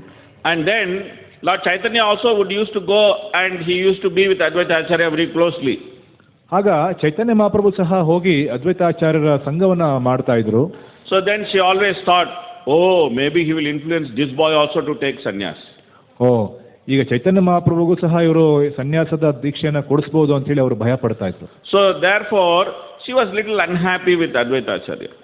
ಹಾಗಾಗಿ ಅದ್ವೈತಾಚಾರ್ಯ ಪ್ರತಿಯಾಗಿ ಅವರು ಅಷ್ಟು ಸಂತೋಷವಾಗಿರಲಿಲ್ಲ. So the Lord is Paramatma. He knows what is there in everybody's heart. ಭಗವಂತ ಪರಮಾತ್ಮ ಆಗಿ ಪ್ರತಿಯೊಬ್ಬರ ಹೃದಯದಲ್ಲಿ ಏನು ನಡೀತಾ ಇದೆ ಅಂತ ತಿಳ್ಕೊಬಲ್ಲರು. That he knows what his mother is thinking. ಅವ್ರಿಗೆ ತನ್ನ ತಾಯಿ ಏನು ಯೋಚನೆ ಮಾಡ್ತಾ ಇದ್ರೆ ಅನ್ನೋದು ಅವ್ರಿಗೆ ಗೊತ್ತಾಗ್ತಾ ಇತ್ತು. So therefore he pointed out very clearly, "Oh, she has committed offense at the lotus feet of Advaita Acharya." ಅವರು ಇದನ್ನ ಗುರುತಿಸಿ ಹೇಳ್ತಾ ಇದ್ರು, ಇವರು ನಮ್ಮ ತಾಯಿ ಅದ್ವೈತಾಚಾರ್ಯರ ಪಾದಕಮಲಗಳಿಗೆ ಅಪರಾಧವನ್ನ ಮಾಡಿದ್ದಾರೆ. So we have to understand how serious is Vaishnava Aparad. ಹಾಗಾಗಿ ನಾವು ಅರ್ಥ ಮಾಡ್ಕೋಬೇಕು ವೈಷ್ಣವ ಅಪರಾಧ ಅನ್ನೋದು ಎಷ್ಟು ಗಂಭೀರ ಆಗಿದೆ ಅನ್ನೋದನ್ನ. It is not that we physically speak something bad about Vaishnava, then Vaishnava Aparad happens. ನಾವು ವೈಷ್ಣವರ ಪ್ರತಿಯಾಗಿ ಏನಾದರೂ ಮಾತಾಡ್ಬಿಟ್ರೆ ಅದು ಅಪರಾಧ ಆಗುತ್ತೆ ಅಂತ ಅಲ್ಲ. Even if we think unfavorably about a Vaishnava, then Vaishnava Aparad happens. ಯಾರಾದರೂ ವೈಷ್ಣವರ ಪ್ರತಿಯಾಗಿ ನಾವು ವಿರೋಧವಾಗಿ ನಮ್ಮ ಮನಸ್ಸಲ್ಲಿ ಯೋಚನೆ ಮಾಡಿದ್ರೂ ಸಹ ಅದು ವೈಷ್ಣವ ಅಪರಾಧ ಆಗುತ್ತೆ ಅಂತ. And when that Vaishnava Aparad happens, then we cannot get love of Godhead. ವೈಷ್ಣವ ಅಪರಾಧ ಏನಾದರೂ ಆಯಿತು ಅಂತ ಹೇಳಿದ್ರೆ ಭಗವಂತನ ಪ್ರತಿಯಾಗಿ ನಾವು ನಮಗೆ ಶುದ್ಧ ಪ್ರೇಮ ಸಿಗೋದಿಲ್ಲ. So then Lord Chaitanya said, unless she will beg forgiveness from Advaita Acharya, she cannot get love of Godhead. ಅದ್ವೈತಾಚಾರ್ಯರಿಗೆ ಕ್ಷಮೆ ಕೇಳದೇ ಇದ್ರೆ ಅವ್ರಿಗೆ ಭಗವಂತನ ಶುದ್ಧ ಪ್ರೇಮ ನಾನು ಕೊಡೋದಿಲ್ಲ ಅಂತ ಹೇಳಿದರು. So Advaita Acharya was in such a great position that Mahaprabhu refused to give love of Godhead to his own mother because she offended Advaita Acharya. ಅದ್ವೈತಾಚಾರ್ಯರನ್ನ ಚೈತನ್ಯ ಮಹಾಪ್ರಭು ಎಷ್ಟು ಗೌರವಿಸ್ತಾ ಇದ್ರು ಅಂದ್ರೆ ಅದ್ವೈತಾಚಾರ್ಯರಿಗೆ ಅಪರಾಧ ಮಾಡಿದಕ್ಕಾಗಿ ತನ್ನ ಸ್ವಂತ ತಾಯಿಗೆ ಅವರು ಕೃಪೆ ಕೊಡ್ತಾ ಇರಲಿಲ್ಲ. So of course Sachimata begged forgiveness from Advaita Acharya, and Advaita Acharya said, I never took any offense, there is no offense from your side. ಆಗ ಸಚಿಮಾತೆ ಅದ್ವೈತಾಚಾರ್ಯರಿಗೆ ಕ್ಷಮೆಯನ್ನ ಕೇಳ್ತಾರೆ. ಆದರೆ ಅದ್ವೈತಾಚಾರ್ಯ ಹೇಳಿದ್ರು ಇದರ ಯಾವುದೇ ಅಗತ್ಯ ಇಲ್ಲ, ನಾನು ಇದನ್ನ ಅಪರಾಧ ಅಂತ ಭಾವಿಸಲಿಲ್ಲ ಅಂತ ಅವ್ರು ಹೇಳ್ತಾರೆ. So this is another important lesson. ಇಲ್ಲಿ ಬಹಳ ಮುಖ್ಯವಾದಂಥ ಪಾಠ ಇದೆ ನಮಗೆ. That a Vaishnava may not take offense. ವೈಷ್ಣವರು ಯಾರಾದರೂ ಮಾಡಿದನ್ನ ಅಪರಾಧ ಅಂತ ಸ್ವೀಕಾರ ಮಾಡದೇ ಇರಬಹುದು. But Krishna notes down that as offense. ಆದರೆ ಕೃಷ್ಣ ಅದನ್ನ ಬರ್ಕೋತಾರೆ ಇದು ಅಪರಾಧ ಅಂತ. And then Krishna says, oh, he cannot get love of Godhead. Krishna ಅವಾಗ ಯೋಚನೆ ಮಾಡ್ತಾರೆ, ನಿನಗೆ ಶುದ್ಧ ಪ್ರೇಮ ನಾನು ಕೊಡೋದಿಲ್ಲ. So Vaishnava is very merciful. He may not think that, oh, this person is offensive to me. ವೈಷ್ಣವ ಅವರು ಅಪರಾಧವನ್ನ ತಗೊಳ್ಳದೇ ಇರ್ಬೋದು, ಇವರೇನು ಅಪರಾಧ ಮಾಡಿಲ್ಲ ನನಗೆ ಅಂತ ಹೇಳ್ಬೋದು. But Krishna is very strict. ಆದರೆ ಕೃಷ್ಣ ಬಹಳ ಸ್ಟ್ರಿಕ್ಟ್ ಆಗಿದ್ದಾರೆ. So therefore we should be very careful to avoid Vaishnava aparadha. ಹಾಗಾಗಿ ವೈಷ್ಣವ ಅಪರಾಧದಿಂದ ನಾವು ಬಹಳ ದೂರ ಇರಬೇಕು. So this way Lord Chaitanya had so much respect for Advaita Acharya. ಚೈತನ್ಯ ಮಹಾಪ್ರಭು ಅದ್ವೈತಾಚಾರ್ಯ ಪ್ರತಿಯಾಗಿ ಅಷ್ಟು ಗೌರವ ಭಾವವನ್ನು ಇಟ್ಕೊಂಡಿದ್ರು. So then always he used to glorify Advaita Acharya like anything. ಸದಾ ಕಾಲ ಅದ್ವೈತಾಚಾರ್ಯರ ಮಹಿಮೆಗಳನ್ನ ಚೈತನ್ಯ ಮಹಾಪ್ರಭು ಹೇಳ್ತಾ ಇದ್ರು. But Advaita Acharya is not very happy. ಅದ್ವೈತಾಚಾರ್ಯರಿಗೆ ಇದು ಇಷ್ಟ ಆಗ್ತಾ ಇರಲಿಲ್ಲ. He was thinking, oh, what is this? Mahaprabhu is having such a formal relationship with me. ಮಹಾಪ್ರಭು ಈ ರೀತಿಯಾದಂತಹ ಒಂದು ವ್ಯವಹಾರಿಕ ನನ್ನ ಜೊತೆ ಸಂಬಂಧ ಇಟ್ಕೊಂಡಿದ್ದಾರಲ್ಲ, ಹೇಗೆ ಇದು ನನಗೆ ಇಷ್ಟ ಆಗ್ತಾ ಇಲ್ಲ, ಗೌರವ ಭಾವ ನನಗೆ ಇಷ್ಟ ಆಗ್ತಾ ಇಲ್ಲ ಅಂತ ಅವರು ಯೋಚನೆ ಮಾಡ್ತಾ ಇದ್ರು. So he wanted to get chastised by Lord Chaitanya. ಚೈತನ್ಯ ಮಹಾಪ್ರಭು ನನಗೆ ನಿಂದನೆ ಮಾಡಬೇಕು, ನನಗೆ ಬೈಬೇಕು ಅಂತೇಳಿ ಅವ್ರು ಇಷ್ಟಪಡ್ತಾ ಇದ್ರು. So therefore he made a plan. ಒಂದು ಪ್ಲಾನ್ ಮಾಡಿದ್ರು ಅವಾಗ. So suddenly he started teaching Mayavada philosophy to all his students. ಅವರ ಎಲ್ಲ ಶಿಷ್ಯರಿಗೆ ಮಾಯಾವಾದಿ ಸಿದ್ಧಾಂತ ಹೇಳಿದಿಗೆ ಪ್ರಾರಂಭ ಮಾಡಿದ್ರು. And then when Lord Chaitanya heard that Advaita Acharya is teaching Mayavada philosophy to all his students, Lord Chaitanya became very angry. ಎಲ್ಲ ತನ್ನ ಶಿಷ್ಯರಿಗೆ ಮಾಯಾವಾದಿ ಸಿದ್ಧಾಂತವನ್ನು ಹೇಳ್ಕೊಡ್ತಾ ಇದ್ದಾರೆ ಅದ್ವೈತಾಚಾರ್ಯ ಅಂತ ಚೈತನ್ಯ ಮಹಾಪ್ರಭುಗೆ ಬಹಳ ಕೋಪ ಬಂತು. He straight away went to Advaita Acharya and then he took a stick and then he started beating him. Thump, thump, thump, thump. ಅವರು ಕೈಲಿ ಒಂದು ಕೋಲ್ ಹಿಡ್ಕೊಂಡು ಅದ್ವೈತಾಚಾರ್ಯರ ಹತ್ರ ಹೋಗಿ ಚೆನ್ನಾಗಿ ಕೋಲಿಂದ ಹೊಡಿತಾ ಇದ್ರು. And he is telling, oh, what is this nonsense you are teaching? You are calling me, I was sleeping on the snake bed, you called me to come here.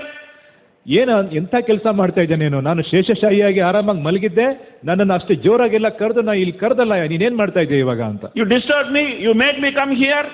ನೀನು ನನಗೆ ಡಿಸ್ಟರ್ಬ್ ಮಾಡಿ ಇಲ್ಲಿ ಕರೆಸಿದ್ಯಾ. And then now you are teaching Mayavada philosophy. ನೀನು ನೋಡಿದ್ರೆ ಈಗ ಮಾಯಾವಾದಿ ಸಿದ್ಧಾಂತವನ್ನು ಹೇಳ್ತಾ ಇದೆಯಲ್ಲ. So what is this you are doing? Tong, tong, tong, he is hitting. ಏನು ಮಾಡ್ತಾ ಇದೆಯಾ ಅಂತೇಳಿ ದೊಣ್ಣೆ ತಗೊಂಡು ಅವ್ರಿಗೆ ಚೆನ್ನಾಗಿ ಹೊಡೆಯಕ್ಕೆ ಪ್ರಾರಂಭ ಮಾಡಿದ್ರು. So Sita Thakurani, she is coming and she is saying, oh, don't hit him, he is old man, he will die, don't hit him. Sita ಠಾಕೂರಾಣಿ ಓಡ್ ಬಂದು ಅವರು ಪ್ರಾರ್ಥನೆ ಮಾಡ್ತಾ ಇದ್ದಾರೆ, ಅವ್ರಿಗೆ ಹೊಡಿಬೇಡಿ, ಅವನು ಮುದುಕ ಸತ್ತೋಗ್ತಾನೆ ಅಂತ. But Advaita Acharya is laughing. ಅದ್ವೈತಾಚಾರ್ಯರಿಗೆ ನಗು ಬರ್ತಾ ಇತ್ತು. He is laughing, he is so happy. ಅವ್ರಿಗೆ ಬಹಳ ಆನಂದ ಆಗ್ತಾ ಇತ್ತು.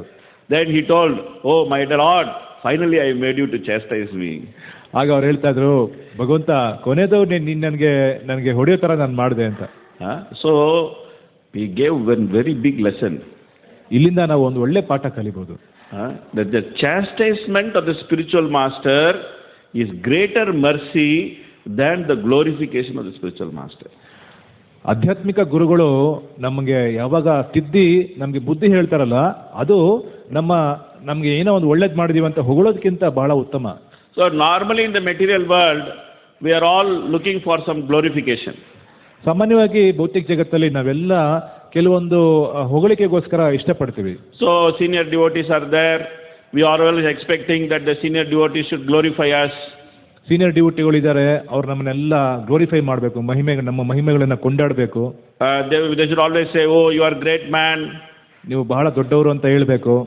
without you we cannot run this temple. ನೀವಿಲ್ಲ ಅಂದ್ರೆ ಈ ಒಂದು ದೇವಸ್ಥಾನವನ್ನ ನಾವು ನಡೆಸಕ್ಕಾಗೋದಿಲ್ಲ. You are doing such a nice service.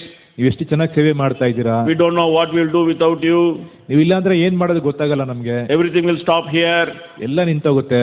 You are a great personality. ನೀವು ಬಹಳ ದೊಡ್ಡ ವ್ಯಕ್ತಿತ್ವ. So when we hear things like that, we become very happy. Oh, I am great man. ಇದೆಲ್ಲ ಹೇಳಿದ್ರೆ ನಮ್ಗೆ ಏನಾಗುತ್ತೆ?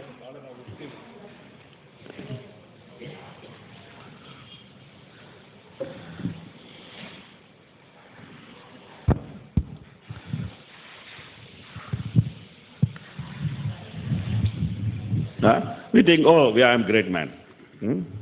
ನಾವು ತಿಳ್ಕೊತೀವಿ, ಓ ನಾನು ಬಹಳ ದೊಡ್ಡ ಮನುಷ್ಯ ಅಂತ. And we are very, very happy. ಬಹಳ ಆನಂದ ಆಗುತ್ತೆ ನಮ್ಗೆ. So we get nice garland. ನಮ್ಗೆ ಒಳ್ಳೆ ಹಾರ ಸಿಗುತ್ತೆ. And everybody said jai jai jai. ಎಲ್ಲರೂ ಹೇಳ್ತಾರೆ ಜೈ ಜೈ ಜೈ ನಿಮಗೆ ಅಂತ. And then we become, oh, very nice, very nice. ಆಗ ಬಹಳ ಚೆನ್ನಾಗಿದೆ, ಬಹಳ ಚೆನ್ನಾಗಿದೆ. But sometimes senior devotee also chastise. ಕೆಲವು ಸರಿ ಸೀನಿಯರ್ ಡ್ಯೂಟಿ ಆಗಿರೋರು ಅವರು ಬೈತಾನೆ. What nonsense you are doing? ಎಂತ ಒಂದು ತಪ್ಪು ಕೆಲಸ ಮಾಡ್ತಾ ಇದ್ಯಾ ನೀನು? Why are you doing like this? ಯಾಕೆ ಹೀಗೆ ಮಾಡ್ತಾ ಇದೀಯಾ? Why can't you behave properly? ಯಾಕೆ ನೀನು ಸರಿಯಾಗಿ ವ್ಯವಹಾರ ಮಾಡೋದಿಲ್ಲ? Then we become very morose. ಅವ್ರಿಗೆ ಬಹಳ ಕೋಪ ಬರುತ್ತೆ ಅವಾಗ. Then we think, oh, why is chastising me? ಯಾಕೆ ಅವ್ರು ನನ್ನ ಬೈತಾ ಇದ್ದಾರೆ? I am such a great personality. ನಾನು ಒಳ್ಳೆ ವ್ಯಕ್ತಿತ್ವ ಅಲ್ಲ ನಮ್ದು. I am doing so much service to the temple. ಎಷ್ಟೆಲ್ಲ ಸೇವೆ ಮಾಡ್ತಾ ಇದ್ದೀನಿ ಮಂದಿರಕ್ಕೆ. I am in this temple for such a long time. ಈ ಒಂದು ಮಂದಿರದಲ್ಲಿ ಎಷ್ಟು ಕಾಲದಿಂದ ನಾನಿದ್ದೀನಿ. How much work I have done for this temple. ಎಷ್ಟು ಸೇವೆ ಮಾಡಿದ್ದೀನಿ ನಾನು. But this person doesn't recognize my greatness. He is just simply chastising me. ಅವ್ರು ನನ್ನ ಸೇವೆಯನ್ನು ಅವ್ರು ರೆಕಗ್ನೈಸ್ ಮಾಡ್ತಾ ಇಲ್ಲ, ಬರೀ ನನ್ಗೆ ಬೈತಾ ಇದ್ದಾರೆ. You become very morose. ನಮ್ಗೆ ಬಹಳ ಬೇಜಾರಾಗುತ್ತೆ. But Advaita Acharya pastime is teaching us that the chastisement of devotees is more valuable than the glorification of devotees. ಆದರೆ ಅದ್ವೈತಾಚಾರ್ಯ ಹೇಳ್ಕೊಡ್ತಾ ಇದ್ದಾರೆ, ಹಿರಿಯ ಭಕ್ತರು ನಮಗೆ ಅವ್ರ ಬುದ್ಧಿ ಹೇಳಿ ನಮಗೆ ತಿಂತಾರಲ್ಲ, ಅದು ನಮ್ಮನ್ನ ನಮ್ಮ ಮಹಿಮೆಗಳನ್ನ ಕೊಂಡಾಡೋದಕ್ಕಿಂತನೂ ಬಹಳ ದೊಡ್ಡದು ಅಂತ. Because in Bhagavatam, pride is compared to a snake. ಶ್ರೀಮದ್ ಭಾಗವತದಲ್ಲಿ ಹೆಮ್ಮೆ ಅದನ್ನ ಒಂದು ಹಾವಿಗೆ ಹೋಲಿಸಿದ್ದಾರೆ. So when the snake of pride bites a devotee, the devotee becomes dead in Krishna consciousness. ಈ ಹೆಮ್ಮೆಯನ್ನ ಒಂದು ಹಾವು ಕಚ್ಚಿದ್ರೆ ಭಕ್ತ ಆ ಭಕ್ತಿ ಸೇವೆಯಲ್ಲಿ ಸತ್ತಂಗೆ ಲೆಕ್ಕ. So the chastisement of a senior devotee kills that snake of pride and makes us very humble. ಈ ಒಂದು ಹಿರಿಯ ಭಕ್ತರು ಯಾವಾಗ ಈ ಕಿರಿಯ ಭಕ್ತರಿಗೆ ನಿಂದನೆಯನ್ನ ಮಾಡ್ತಾರೆ ಅವ್ರ ತಪ್ಪುಗಳಿಗೋಸ್ಕರ, ಅದು ಆ ಒಂದು ಹಾವು ಕಚ್ಚೋ ಥರ. Then we can actually get love of Godhead. ಆಗ ನಮ್ಮ ಭಗವಂತನ ಶುದ್ಧ ಪ್ರೇಮ ನಮಗೆ ಸಿಗುತ್ತೆ. So therefore we should be looking for that chastisement. ಹಾಗಾಗಿ ನಾವು ಯಾರಾದ್ರೂ ನಿಂದನೆ ಮಾಡ್ತಾರ ಅನ್ನೋದನ್ನ ನಿರೀಕ್ಷಣೆ ಮಾಡ್ಬೇಕು ಯಾವಾಗಲೂ. And when we get that chastisement, we should accept it with very happy heart as a great mercy. ಯಾರಾದ್ರೂ ನಿಂದನೆಯನ್ನ ಮಾಡಿದಾಗ ತುಂಬ ಹೃದಯದಿಂದ ನಾವು ಅದನ್ನ ಸ್ವೀಕಾರ ಮಾಡಬೇಕು. And then we should try to correct ourselves.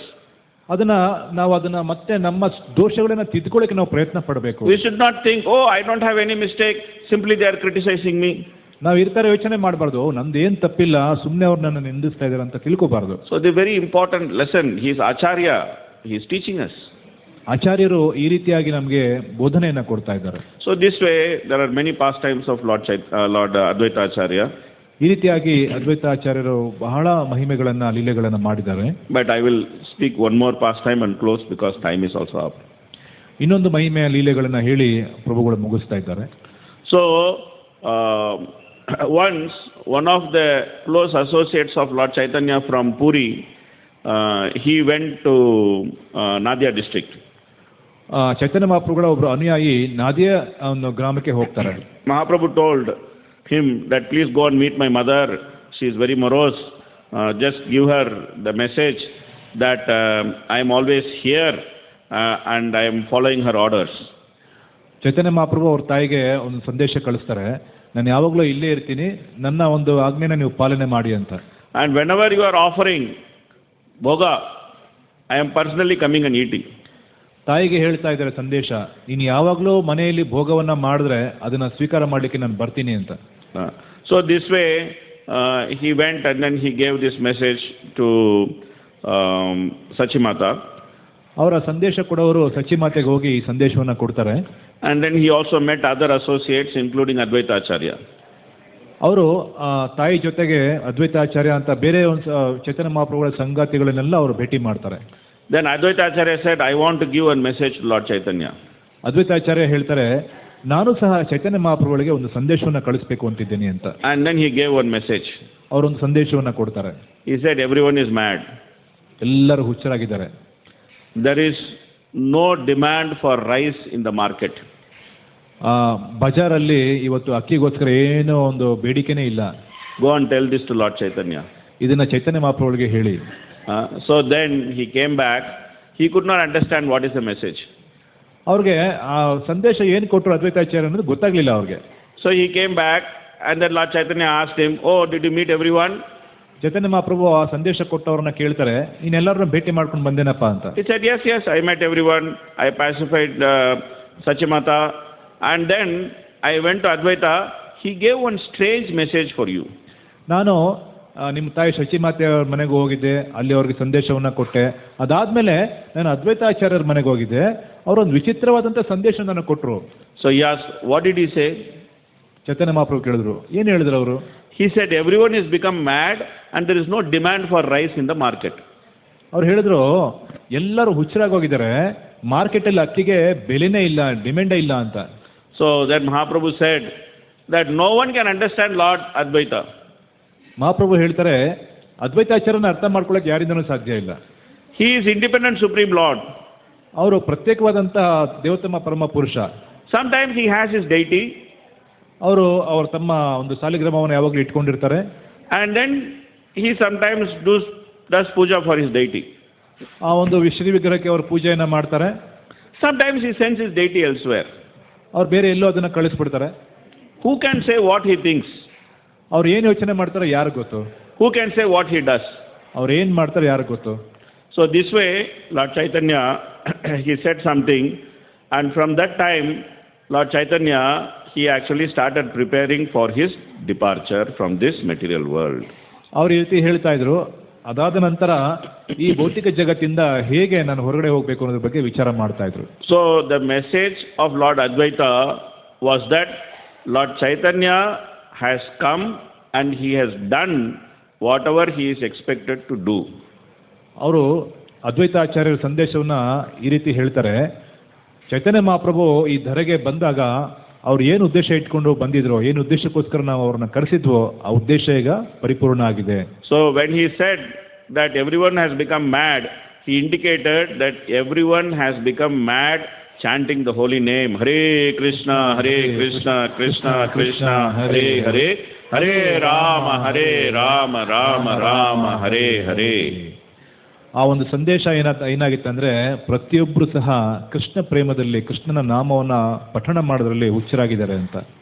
And when he said there is no more demand for rice in the market, he simply said that your mission has been completed, there is no more demand for you, you can go back.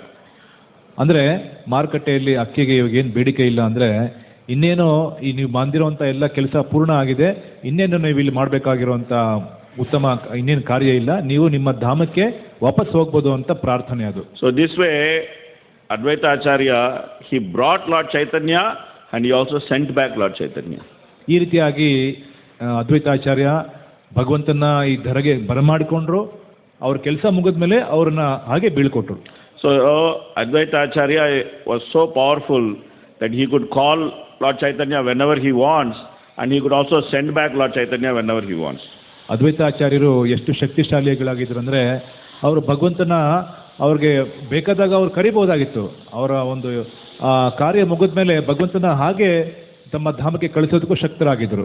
So if we take shelter of Advaita Acharya, ನಾವೇನಾದರೂ ಶ್ರೀಲ ಅದ್ವೈತಾಚಾರ್ಯರ ಆಶ್ರಯವನ್ನು ಪಡ್ಕೊಂಡಿದ್ದೆ ಆದರೆ, and if we beg him, ನಾವು ಅವರನ್ನು ಪ್ರಾರ್ಥನೆ ಮಾಡಿದ್ದೆ ಆದರೆ, please bring Lord Chaitanya in our heart, ಚೈತನ್ಯ ಮಹಾಪ್ರಭುಗಳನ್ನು ನಮ್ಮ ಹೃದಯಕ್ಕೆ ಕರ್ಕೊಂಡು ಬನ್ನಿ ಅಂತ ಹೇಳಿದ್ರೆ, so then Advaita Acharya by his power he can actually manifest Lord Chaitanya in our heart. ಅದ್ವೈತಾಚಾರ್ಯರ ಶಕ್ತಿಯಿಂದ ಅವರು ನಮ್ಮ ಹೃದಯದಲ್ಲಿ ಚೈತನ್ಯ ಮಹಾಪ್ರಭುಗಳನ್ನು ಪ್ರಕಟ ಮಾಡಬಹುದು. But he is also Acharya. ಅವರು ಆಚಾರ್ಯರು ಸಹ ಆಗಿದ್ದಾರೆ. Very strict. ಬಹಳ ಸ್ಟ್ರಿಕ್ಟ್ ಆಗಿದ್ದಾರೆ ಕೂಡ. So if he sees that we are committing aparad, ನಾವೇನಾದರೂ ಅಪರಾಧವನ್ನ ಮಾಡಿದ್ರೆ, we are not behaving properly, ಸರಿಯಾದಂಥ ನಡವಳಿಕೆ ನಮ್ದು ಇಲ್ಲ ಅಂತ ಹೇಳಿದ್ರೆ, we are not executing our duties in devotional service properly, ಭಕ್ತಿಯಲ್ಲಿ ನಮ್ಮ ಕರ್ತವ್ಯಗಳನ್ನು ಸರಿಯಾಗಿ ನಿರ್ವಹಣೆ ಮಾಡಲಿಲ್ಲ ಅಂದ್ರೆ, you can also ask Lord Chaitanya, please go back. ಚೈತನ್ಯ ಮಹಾಪ್ರಭುಗಳನ್ನ ಏನು ಪ್ರಕಟ ಮಾಡಿದ್ರೆ ನಮ್ಮ ಹೃದಯದಲ್ಲಿ ಮತ್ತೆ ವಾಪಸ್ ಹೋಗಿ ಅಂತ ಹೇಳ್ಬೋದು. So therefore, we should beg for mercy of Lord Advaita. ಹಾಗಾಗಿ ಅದ್ವೈತ ಆಚಾರ್ಯರ ಕೃಪೆಯನ್ನು ನಾವು ಬೇಡ್ಕೋಬೇಕಾಗತ್ತೆ. And we should be very careful to understand the teachings of Lord Chaitanya, Lord Nityananda, Advaita Acharya, Gadadhar Pandit, Srivas Thakur, Srila Prabhupada, and we should try to sincerely practice. ಹಾಗಾಗಿ ನಾವು ಚೈತನ್ಯ ಮಹಾಪ್ರಭುಗಳ ಕೃಪೆಯನ್ನ, ನಿತ್ಯಾನಂದ ಪ್ರಭುಗಳ ಕೃಪೆಯನ್ನ, ಅದ್ವೈತಾಚಾರ್ಯ ಕೃಪೆಯನ್ನ, ಗದಾಧರ್ ಪಂಡಿತ್ ಕೃಪೆಯನ್ನ, ಶ್ರೀವಾಸ್ ಠಾಕೂರ್ ಕೃಪೆಯನ್ನ, ಹಾಗೆ ಪ್ರಭುಪಾದರ ಕೃಪೆಯನ್ನ ಗಂಭೀರವಾಗಿ ನಾವು ಪರಿಗಣನೆ ಮಾಡಬೇಕು. So they are meant to protect us. ಏಕೆಂದ್ರೆ ಅವರು ನಮಗೆ ರಕ್ಷಣೆ ಕೊಡೋಕ್ಕೋಸ್ಕರ ಬಂದಿದ್ದಾರೆ. So that is why we have this system of chanting Panchatattva mantra before chanting the Hare Krishna Mahamantra. ಹಾಗಾಗಿ ನಾವು ಹರೇಕೃಷ್ಣ ಮಹಾಮಂತ್ರವನ್ನ ಜಪ ಮಾಡೋಕ್ಕಿಂತ ಮುಂಚೆ ಪಂಚತತ್ವ ಮಂತ್ರವನ್ನ ನಾವು ಜಪ ಮಾಡ್ತೀವಿ. We say Jai Shri Krishna Chaitanya, Jai Shri Krishna Chaitanya, Prabhu Nityananda, Prabhu Nithyananda, Shri Advaita Gadadhara, Shri Advaita Gadadhara, Srivasadi Gaura Bhakta Vrinda. ಶ್ರೀವಾಸಾದಿ ಗೌರ ಭಕ್ತ ವೃಂದ. Then that becomes our protection. ಅದು ನಮಗೆ ರಕ್ಷಣೆಯನ್ನು ಕೊಡುವಂಥದ್ದು. Then when we chant the Hare Krishna Mahamantra, we can be in the right frame of mind, we can focus, and we can properly chant the holy name. ನಂತರ ನಾವು ಹರೇಕೃಷ್ಣ ಮಹಾಮಂತ್ರವನ್ನ ಜಪ ಮಾಡಿದಾಗ ಅದು ಬಹಳ ಪರಿಣಾಮಕಾರಿಯಾಗಿರುತ್ತೆ. ಬಹಳ ವಿದ್ಯುಕ್ತವಾಗಿ ನಾವು ಜಪವನ್ನು ಮಾಡಬಹುದು. ಎಲ್ಲ ರೀತಿಯಾದಂಥ ಅಪರಾಧಗಳಿಂದ ನಾವು ಮುಕ್ತರಾಗಿರಬಹುದು. So this way, Lord Advaita's glories are unlimited. ಈ ರೀತಿಯಾಗಿ ಅದ್ವೈತರ ಮಹಿಮೆಗಳೇನಿದೆ ಅದಕ್ಕೆ ಮಿತಿ ಇಲ್ಲ. But we have seen one small drop of such glories. ಆ ಒಂದು ಮಹಿಮೆಗಳಲ್ಲಿ ಒಂದು ಸಣ್ಣ ಬಿಂದುವನ್ನು ನಾವು ಇವತ್ತು ನೋಡಿದ್ದೀವಿ ಅಷ್ಟೇ. Okay, we stop here. There's any comments, questions? ಏನಾದರೂ ಪ್ರಶ್ನೆಗಳು ಅಥವಾ ಕಾಮೆಂಟ್ಸ್ ಇದ್ದರೆ ಸಹ ನೀವು ಹೇಳ್ಬೋದು. Another 15 minutes. Okay, we'll see the questions, comments, something. ಏನಾದರೂ ಪ್ರಶ್ನೆ ಇದ್ದರೆ ನಿಮಗೆ ಅದ್ವೈತಾಚಾರ್ಯರ ಒಂದು ಲೀಲೆಯಲ್ಲಿ ಅಥವಾ ಜನರಲ್ಲಿ ನಿಮ್ಗೆ ಏನಾದರೂ ಒಂದು ಕಮೆಂಟ್ ಇದ್ದರೆ ಕೇಳ್ಬೋದು. ಪ್ರಭುಗಳು ಸಾಮಾನ್ಯವಾಗಿ ಶಾಸ್ತ್ರಬದ್ಧವಾದಂಥ ಒಂದು ಪ್ರಶ್ನೆಗಳಿಗೆ ಬಹಳ ಸಮಂಜಸವಾಗಿ ಉತ್ತರ ಕೊಡೋರು. ಏಕೆಂದರೆ ಅವರು ಶಾಸ್ತ್ರಗಳನ್ನು ಬಹಳ ನಿಕಟವಾಗಿ ಬಹಳ ಗಂಭೀರವಾಗಿ ಅಧ್ಯಯನ ಮಾಡಿರುವಂಥವ್ರು. ವಿಷಯಕ್ಕೆ ಸಂಬಂಧಪಟ್ಟಂತೆ ನೀವು ಪ್ರಶ್ನೆ ಇದ್ರೂ ಕೇಳ್ಬೋದು, ಅಥವಾ ಶಾಸ್ತ್ರಕ್ಕೆ ಸಂಬಂಧಪಟ್ಟಂತೆ ಯಾವುದೇ ಒಂದು ಗಂಭೀರವಾದಂಥ ಪ್ರಶ್ನೆ ಇದ್ರೂ ಸಹ ನೀವು ಕೇಳ್ಬೋದು.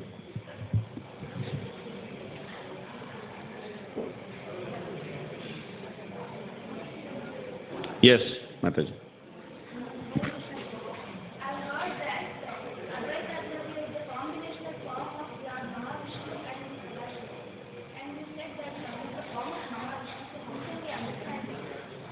So first of all, we cannot understand Lord Advaita. ಒಂದು ಪ್ರಶ್ನೆ ಯಾವ ರೀತಿ ಇತ್ತಂದರೆ, ಅದ್ವೈತಾಚಾರ್ಯ ಅವರು ಮಹಾವಿಷ್ಣು ಹಾಗೂ ಸದಾಶಿವನ ಒಂದು ಕಾಂಬಿನೇಷನ್ ಇತ್ತು, ಹೇಗೆ ಇದನ್ನು ಅರ್ಥ ಮಾಡ್ಕೊಳ್ಳೋದು ಅಂತ ಒಂದು ಪ್ರಶ್ನೆ ಬಂತು. ಆದರೆ ಅದ್ವೈತಾಚಾರ್ಯನ ಅರ್ಥ ಮಾಡ್ಕೊಳ್ಳೋದು ಅಷ್ಟು ಸುಲಭ ಇಲ್ಲ. However, it is also true that he is combination of Sadashiva and Mahavishnu. ಆದರೂ ಸಹ ಸದಾಶಿವ ಮತ್ತು ವಿಷ್ಣುವಿನ ಅವತಾರ ಅನ್ನೋದು ಸತ್ಯ.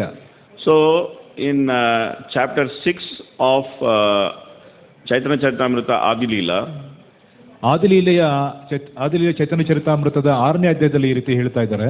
there is elaborate description of how Advaita Acharya is actually the combination of Sadashiva and Mahavishnu. ಅವರು ಸದಾಶಿವ ಹಾಗೂ ಮಹಾವಿಷ್ಣುವಿನ ಸ್ವರೂಪ ಅನ್ನೋದ್ರ ಬಗ್ಗೆ ವಿಸ್ತಾರವಾದಂಥ ವರ್ಣನೆ ಈ ಒಂದು ಅಧ್ಯಾಯದಲ್ಲಿ ನಾವು ನೋಡಬಹುದು. So we read one verse about the glories of Advaita Acharya. ಅದ್ವೈತಾಚಾರ್ಯರ ಮಹಿಮೆಗಳ ಬಗ್ಗೆ ಒಂದು ಶ್ಲೋಕವನ್ನು ನಾವು ಓದಿದ್ವಿ. But there is also the next verse which actually describes the tattva of Advaita Acharya. ಮುಂದಿನ ಶ್ಲೋಕದಲ್ಲಿ ಅದ್ವೈತಾಚಾರ್ಯರ ತತ್ವವನ್ನ ಪ್ರತಿಪಾದನೆ ಮಾಡ್ತಾ ಇದ್ದಾರೆ. So there is elaborate description of how he is the combination of both. ಅಲ್ಲಿ ವಿಸ್ತಾರವಾದಂಥ ವರ್ಣನೆಯನ್ನು ಕೊಟ್ಟಿದ್ದಾರೆ, ಹೇಗೆ ಅವರು ಮಹಾವಿಷ್ಣು ಹಾಗೂ ಸದಾಶಿವ ಇಬ್ಬರ ಒಂದು ಸಮ್ಮಿಲನ ಆಗಿದ್ದಾರೆ ಅನ್ನೋದ್ರ ಬಗ್ಗೆ. So the creation is done by the Purushavataras. ಯಾವುದೇ ಸೃಷ್ಟಿ, ಆ ಸೃಷ್ಟಿಯನ್ನು ಮಾಡುವಂಥದ್ದು ಯಾರು ಅಂದರೆ ಪುರುಷಾವತಾರಗಳು. So Vishnu, he expands himself into two other Vishnus for the sake of creation. Vishnu ಅವರು ಇನ್ನೂ ಎರಡು ವಿಷ್ಣುವಾಗಿ ವಿಸ್ತಾರ ಆಗ್ತಾರೆ. ಕಾರಣ ಏನಂದರೆ ಅವರು ಸೃಷ್ಟಿಯ ಕಾರ್ಯವನ್ನು ಮಾಡಬೇಕಾಗಿದೆ. So normally the Vishnu who is actually the cause of creation is called Mahavishnu. ಸಾಮಾನ್ಯವಾಗಿ ಎಲ್ಲ ಸೃಷ್ಟಿಯ ಉಗಮ ಯಾರು ಅಂದರೆ ಮಹಾವಿಷ್ಣು ಅಂತ ಹೇಳ್ತೀವಿ. And he is sleeping in an ocean which is called causal ocean or Karana Arnava. ಅವರು ಸಾಮಾನ್ಯವಾಗಿ ಕಾಸಲ್ ಓಷನ್ ಅಂತ ಇಂಗ್ಲೀಷಲ್ಲಿ ಹೇಳ್ತಾರೆ. ಕಾರಣಾರ್ಣವ ಜಲ, ಕಾರಣಾರ್ಣವ ಸಾಗರದಲ್ಲಿ ಅವರು ಪವಡಿಸಿರ್ತಾರೆ. So all the causes become an ocean. ಎಲ್ಲ ಕಾರಣಗಳು ಸಮುದ್ರ ಆಗಿ ಪರಿಣಾಮ ಆಗಿದೆ. And he is sleeping in that ocean. ಅವರು ಆ ಒಂದು ಸಾಗರದಲ್ಲಿ ಮಲಗಿದ್ದಾರೆ. So he is called as Karanodakashayi Vishnu. ಅವರನ್ನ ಕಾರಣೋದಕಶಾಯಿ ವಿಷ್ಣು ಅಂತ ನಾವು ಕರಿತೀವಿ. So when he gives his breathing out, ಅವರು ತಮ್ಮ ಉಚ್ಛ್ವಾಸವನ್ನು ಯಾವ ರೀತಿ ನಾವು ಉಸಿರು ಬಿಡ್ತೀವಲ್ಲ, at that time ಆ ಸಮಯದಲ್ಲಿ from the pores of his body ತಮ್ಮ ದೇಹದ ರೋಮ ರಂಧ್ರಗಳಿಂದ many universes come out. ಸಾಕಷ್ಟು ಬ್ರಹ್ಮಾಂಡಗಳು ಉತ್ಪತ್ತಿ ಆಗುತ್ತೆ. And these universes stay for the breathing time of Mahavishnu. ಈ ಎಲ್ಲ ಬ್ರಹ್ಮಾಂಡಗಳು ಸಹ ಮಹಾವಿಷ್ಣು ಮತ್ತೆ ತಮ್ಮ ಉಸಿರನ್ನು ಸೆಳೆದುಕೊಳ್ಳುವವರೆಗೂ ಇರುತ್ತೆ ಅಸ್ತಿತ್ವದಲ್ಲಿ. So then the same Vishnu expands himself as Garbhodakashayi Vishnu. ಅದೇ ವಿಷ್ಣು ಮತ್ತೆ ಗರ್ಭೋದಕಶಾಯಿ ವಿಷ್ಣು ಆಗಿ ವಿಸ್ತಾರ ಆಗ್ತಾರೆ. So he enters into each of the universes. ಆ ಪ್ರಕಟಗೊಂಡಂತಹ ಎಲ್ಲ ವಿಶ್ವಗಳಲ್ಲಿ ಅಂದರೆ ಬ್ರಹ್ಮಾಂಡಗಳಲ್ಲಿ ಮತ್ತೆ ಅವರು ನಿವಾಸ ಮಾಡ್ತಾರೆ. So when he enters the universe is very dark. ಅವರು ಆ ಒಂದು ಬ್ರಹ್ಮಾಂಡಗಳಿಗೆ ಪ್ರವೇಶ ಮಾಡಿದಾಗ ಅಲ್ಲಿ ಅಂಧಕಾರ ತುಂಬಿರುತ್ತೆ. And then he is sweating. ಅವ್ರಿಗೆ ಬೆವರು ಬರುತ್ತೆ. And that sweat of Vishnu becomes another ocean. ಆ ಒಂದು ಬೆವರೇ ಇನ್ನೊಂದು ಸಾಗರ ಆಗಿ ಪರಿಣಾಮ ಆಗುತ್ತೆ. And then he sleeps on that ocean. ಆ ಒಂದು ಸಾಗರದಲ್ಲಿ ಅವ್ರು ಮಲಗ್ತಾರೆ. So that ocean is called Garbhodaka ocean. ಆ ಒಂದು ಸಾಗರವನ್ನ ಗರ್ಭೋದಕ ಸಾಗರ ಅಂತ ಹೇಳ್ತಾರೆ. So therefore he is called as Garbhodakashayi Vishnu. ಹಾಗಾಗಿ ಅವರನ್ನ ಗರ್ಭೋದಕಶಾಯಿ ವಿಷ್ಣು ಅಂತ ಹೇಳ್ತಾರೆ. So from his navel comes Brahma. ಅವರ ನಾಭಿಯಿಂದ ಬ್ರಹ್ಮ, ನಾಭಿ ಕಮಲದಿಂದ ಬ್ರಹ್ಮ ಉತ್ಪತ್ತಿ ಆಗ್ತಾರೆ. And Brahma is sitting on a lotus of subtle matter. ಬ್ರಹ್ಮ ಈ ಒಂದು ಪುಷ್ಪದ ಒಂದು ಸಟಲ್ ಅಂದರೆ ಸೂಕ್ಷ್ಮ ರೀತಿಯಲ್ಲಿ ಅವರು ಅದರಲ್ಲಿ ವಾಸ ಮಾಡ್ತಾರೆ. So on that lotus the 14 planetary systems are situated. ಆ ಒಂದು ಕಮಲ ಪದ್ಮದಲ್ಲಿ 14 ಲೋಕಗಳು ನಿವಾಸ ಆಗಿದೆ. And within these 14 planetary systems all the conditioned souls are injected by the glance of Vishnu. ಈ ಎಲ್ಲ 14 ಲೋಕಗಳಲ್ಲಿ ಭಗವಂತ ಯಾವ ಥರ ಜೀವಿಗಳನ್ನು ಇರಿಸ್ತಾರೆ ಅಂತ ಹೇಳಿದ್ರೆ, ಕೇವಲ ತಮ್ಮ ದೃಷ್ಟಿ ನೋಟದಿಂದ ಎಲ್ಲ ಜೀವಿಗಳನ್ನು ಆ ಒಂದು ಜಾಗದಲ್ಲಿ ಸ್ಥಿತಗೊಳಿಸ್ತಾರೆ. That glance is called Shambhu. ಆ ಒಂದು ಗ್ಲಾನ್ಸ್ ಅಂದರೆ ಆ ಒಂದು ದೃಷ್ಟಿ ಏನಿದೆಯಲ್ಲ, ಆ ದೃಷ್ಟಿನೇ Shambhu. And that Shambhu, he enters with the energy of time called Kali, and then he becomes the father and mother of creation. ಆ ಒಂದು ಶಂಭು ಯಾವಾಗ ಕಾಲದ ರೂಪದಲ್ಲಿ ಈ ಜಗತ್ತನ್ನು ಪ್ರವೇಶ ಮಾಡ್ತಾರೆ, ಕಾಳಿಯಾಗಿ, ಎನರ್ಜಿ ಆಫ್ ಕಾಲ, ಕಾಲದ ಶಕ್ತಿಯಾಗಿ ಯಾವಾಗ ಅವರು ಪ್ರವೇಶ ಮಾಡ್ತಾರೆ, ಅದನ್ನೇ ಆ ಒಂದು ಕಾಲದ ಶಕ್ತಿ ತಂದೆ ತಾಯಿಗಳಾಗಿ ಈ ಒಂದು ಜೀವಿಗಳಿಗೆ ಅವರು ಮಾರ್ಪಾಟಾಗ್ತಾರೆ. So in one sense Mahavishnu is not different from his glance.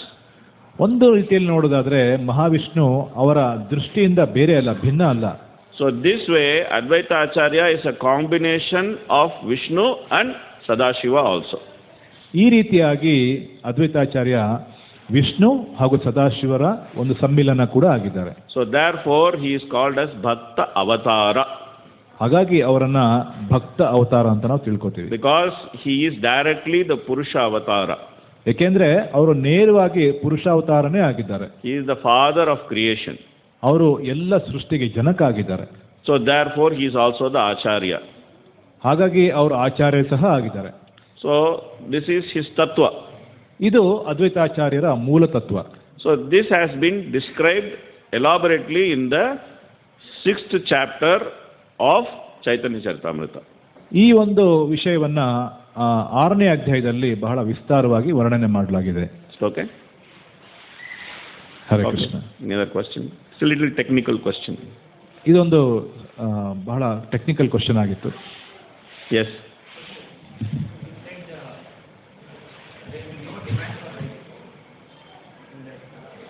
I didn't say it. Advaita Acharya said.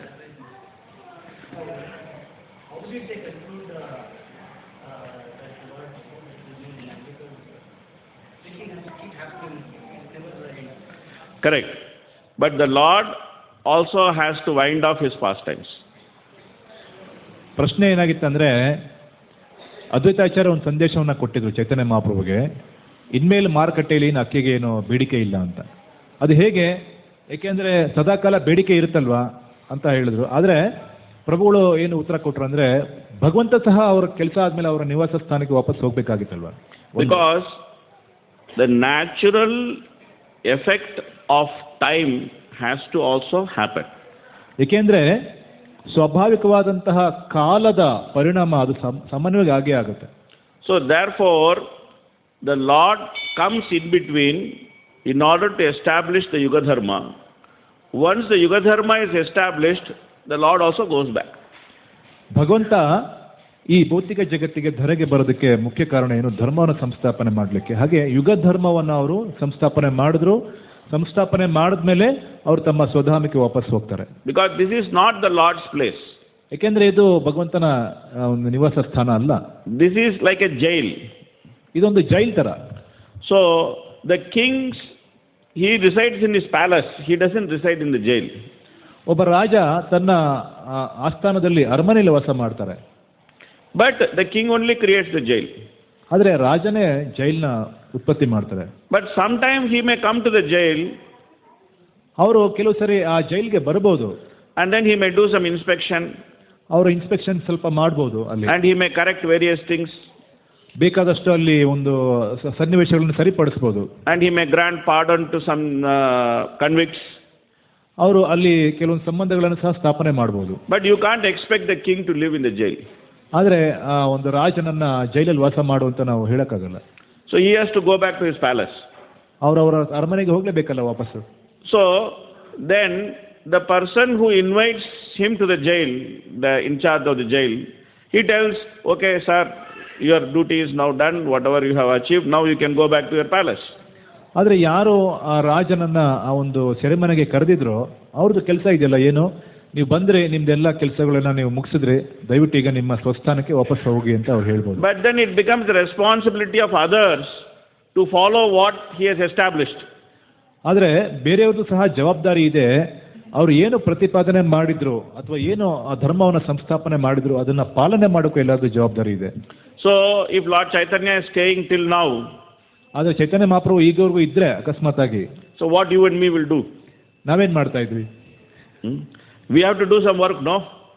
ನಮಗೂ ಸ್ವಲ್ಪ ಮಾಡೋದಿದೆಯಲ್ಲ ಕೆಲಸ. So we have to show that we can preach. ನಮಗೂ ತೋರಿಸೋದಿದೆ, ನಾವು ಸಹ ಪ್ರಚಾರ ಮಾಡಬೇಕು, ಮಾಡ್ಬೋದು. We can bring devotees. ಭಕ್ತರನ್ನ ನಾವು ಕರ್ಕೊಂಡು ಬರ್ಬೋದು. And we can engage in the service of Lord Chaitanya. ಅವರನ್ನ ಚೈತನ್ಯ ಮಹಾಪ್ರಭುಗಳ ಸೇವೆಯಲ್ಲಿ ನಾವು ತೊಡಗಿಸ್ಬೋದು. So this way, simply out of mercy the Lord comes, and simply out of mercy the Lord also goes back.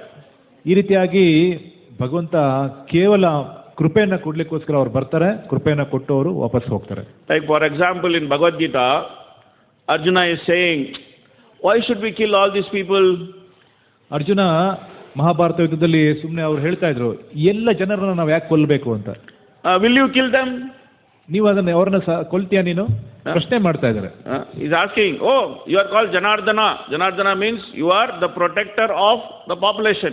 Will you kill them? ನೀನು ಜನಾರ್ದನ ಅಂತ ಹೆಸರು ನಿನಗೆ ಜನಾರ್ದನ ಹೆಸರು ಯಾಕೆ ಬಂತು? ನೀನು ಎಲ್ಲ ಜನಗಳಿಗೆ ನೀನು ಉತ್ತಮವಾದಂಥ ಗತಿಯನ್ನು ಕೊಟ್ಟು ನೀನು ಅವ್ರನ್ನ ಕೊಲ್ಬೋದಾ? You are asking me to kill them. How it is good? ನೀನೇನ ಅವ್ರನ್ನೆಲ್ಲ ಕೊಲ್ಲುವಂತ ಹೇಗೆ ಇದು ಸಾಧ್ಯ? Oh, he's asking. ಅವ್ರು ಪ್ರಶ್ನೆ ಮಾಡ್ತಾ ಇದ್ದಾರೆ. Is logical question. ಬಹಳ ಲಾಜಿಕ್ ಆಗಿರುವಂಥ ಪ್ರಶ್ನೆ. Then Krishna answers this question in 11th chapter. ಅವರು ಕೃಷ್ಣ ಈ ಒಂದು ಪ್ರಶ್ನೆಗೆ 11ನೇ ಚಾಪ್ಟರ್ಲಿ ಉತ್ತರ ಕೊಡ್ತಾರೆ. So he shows his universal form. ಅವರು ತಮ್ಮ ವಿಶ್ವರೂಪವನ್ನು ತೋರಿಸ್ತಾರೆ. In the beginning, universal form is very beautiful. ಪ್ರಾರಂಭದಲ್ಲಿ ಈ ವಿಶ್ವರೂಪ ಬಹಳ ಸುಂದರವಾಗಿರುತ್ತೆ. All the demigods, all beautiful sights, everything he is able to see in the universal form. ಎಲ್ಲ ದೇವತೆಗಳು, ಎಲ್ಲ ಪ್ರಕೃತಿ ಎಲ್ಲ ಅವ್ರಲ್ಲಿ ತೋರಿಸ್ತಾರೆ. But after some time, universal form is not so beautiful. ಅದಾದ್ಮೇಲೆ ಸ್ವಲ್ಪ ಬರ್ತಾ ಅಷ್ಟು ಸುಂದರವಾಗಿರೋದಿಲ್ಲ. He sees open mouth. ಬಹಳ ದೊಡ್ಡದಾಗಿ ತೆರೆದಿರೋಂಥ ಬಾಯಿ ಅದರಲ್ಲಿದೆ. Fire is coming out of that mouth. ಬೆಂಕಿ ಬರ್ತಾ ಇದೆ ಅದರಿಂದ. Very sharp teeth. ಬಹಳ ತೇಜವಾದಂಥ ಹಲ್ಲುಗಳಿದೆ ಅದರಲ್ಲಿದೆ. And all the army, the king, the chariot, the horse, the elephant, everything is going into that mouth. ಎಲ್ಲ ರಾಜರು, ರಥಗಳು, ಆನೆಗಳು ಎಲ್ಲ ಅದರೊಳಗಡೆ ಪ್ರವೇಶ ಮಾಡ್ತಾ ಇದ್ದಾರೆ. And some people are getting stuck between the teeth and they are torn. ಕೆಲವೊಂದು ಹಲ್ಲುಗಳ ಮಧ್ಯದಲ್ಲಿ ಸಿಕ್ಕಾಕೊಂಡು ಪುಡಿ ಆಗಿ ಹೋಗ್ತಾ ಇದ್ದಾರೆ. And that form is eating everybody. ಆ ಒಂದು ರೂಪ ಎಲ್ಲರನ್ನ ನುಂಗ್ತಾ ಇದೆ. And then Arjuna became very afraid. ಆಗ ಅರ್ಜುನನಿಗೆ ಬಹಳ ಭಯ ಆಗೋಗುತ್ತೆ. Who are you? ಯಾರು ನೀನು? Then the Lord says, I am time. ಆಗ ಕೃಷ್ಣ ಹೇಳ್ತಾರೆ, ನಾನು ಅಸೀಮಿತವಾದಂಥ ಕಾಲ ಅಂತ. I have destroyed everyone. ನಾನು ಎಲ್ಲರನ್ನ ನಾಶ ಮಾಡ್ತೀನಿ ಅಂತ. I have already killed them. ನಾನು ಈಗಾಗಲೇ ಅವರನ್ನ ಕೊಂದ್ಬಿಟ್ಟಿದ್ದೇನೆ. You simply become instrument and take the glory. ನೀನು ಸುಮ್ಮನೆ ನಿಮಿತ್ತ ಮಾತ್ರ ಆಗಿ ಇದ್ಕೊಂಡು ನಿನ್ನ ಮಹಿಮೆಗಳನ್ನ ಪಡ್ಕೋ ಅಂತ ಹೇಳ್ತಾರೆ. So therefore the Lord says, Nimitta matram bhava savya sachin. ಹಾಗೆ ಭಗವಂತ ಹೇಳ್ತಾರೆ, ನಿಮಿತ್ತ ಮಾತ್ರೇನ ಭವ ಸವ್ಯ Sachi. So when he tells him, he uses the word savya sachin. ಈ ಒಂದು ಶ್ಲೋಕದಲ್ಲಿ ಅರ್ಜುನನ್ಗೆ ಅವ್ರು ಹೇಳ್ತಾರೆ ಸವ್ಯ ಸಾಚಿ ಅಂತ. So the meaning of the name Savyasachi is that he can actually throw arrows from both his hands with equal power. ಈ ಸವ್ಯಸಾಚಿ ಅನ್ನೋ ಹೆಸರಿಗೆ ಅರ್ಥ ಏನಂದ್ರೆ ಅರ್ಜುನ ತಮ್ಮ ಎರಡೂ ಕೈಗಳಿಂದ ಬಾಣಗಳನ್ನು ಬಿಡಬಹುದಾಗಿತ್ತು. So he can throw double amount of arrows than any other the fighter. ಅವರು ಬೇರೆ ಯೋಧರಿಗಿಂತ ಎರಡು ಪಟ್ಟು ಬಾಣಗಳನ್ನು ಬಿಡಬಹುದಾಗಿತ್ತು. So Krishna is making fun of Arjuna. Krishna ಅರ್ಜುನನಿಗೆ ಗೇಲಿ ಮಾಡ್ತಾ ಇದ್ದಾರೆ. So don't think you are going to win this war because you are Savyasachi. ನೀನು ಸವ್ಯಸಾಚಿ ಆಗಿರೋದ್ರಿಂದ ನೀನು ಯುದ್ಧ ಗೆಲ್ಲಬಹುದು ಅಂತ ತಿಳ್ಕೊಬೇಡ. Don't think that because you can throw, arrows with both the hands, you can throw so many arrows, you are going to kill all the people. ನೀನು ಸವ್ಯಸಾಚಿಯಾಗಿ ಎರಡೂ ಕೈಗಳಿಂದ ಯುದ್ಧ ಮಾಡೋದ್ರಿಂದ ಇಷ್ಟೆಲ್ಲ ಜನರನ್ನ ಕೊಲ್ತೀನಿ ಅಂತ ತಿಳ್ಕೊಬೇಡ. Simply because I have killed them, you are going to kill them.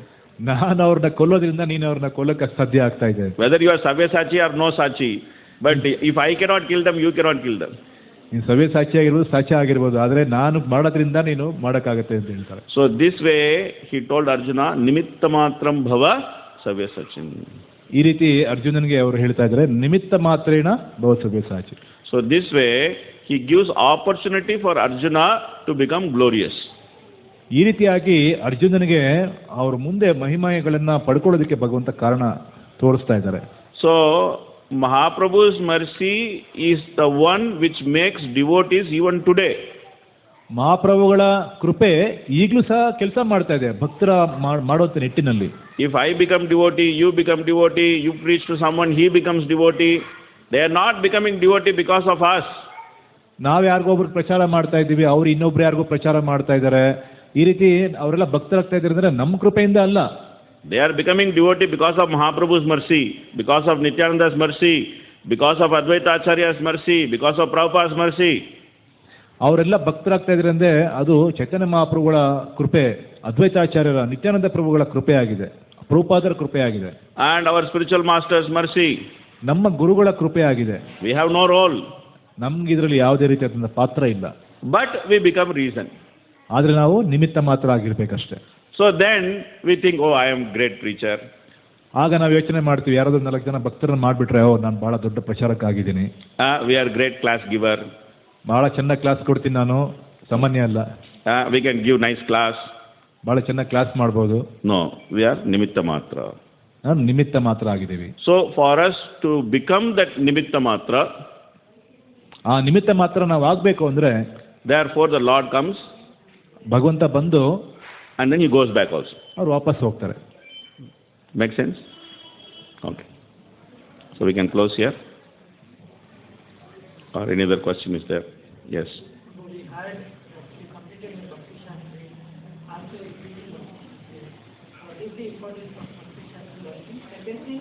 How to maintain consistency in hearing Bhagavatam every Sunday?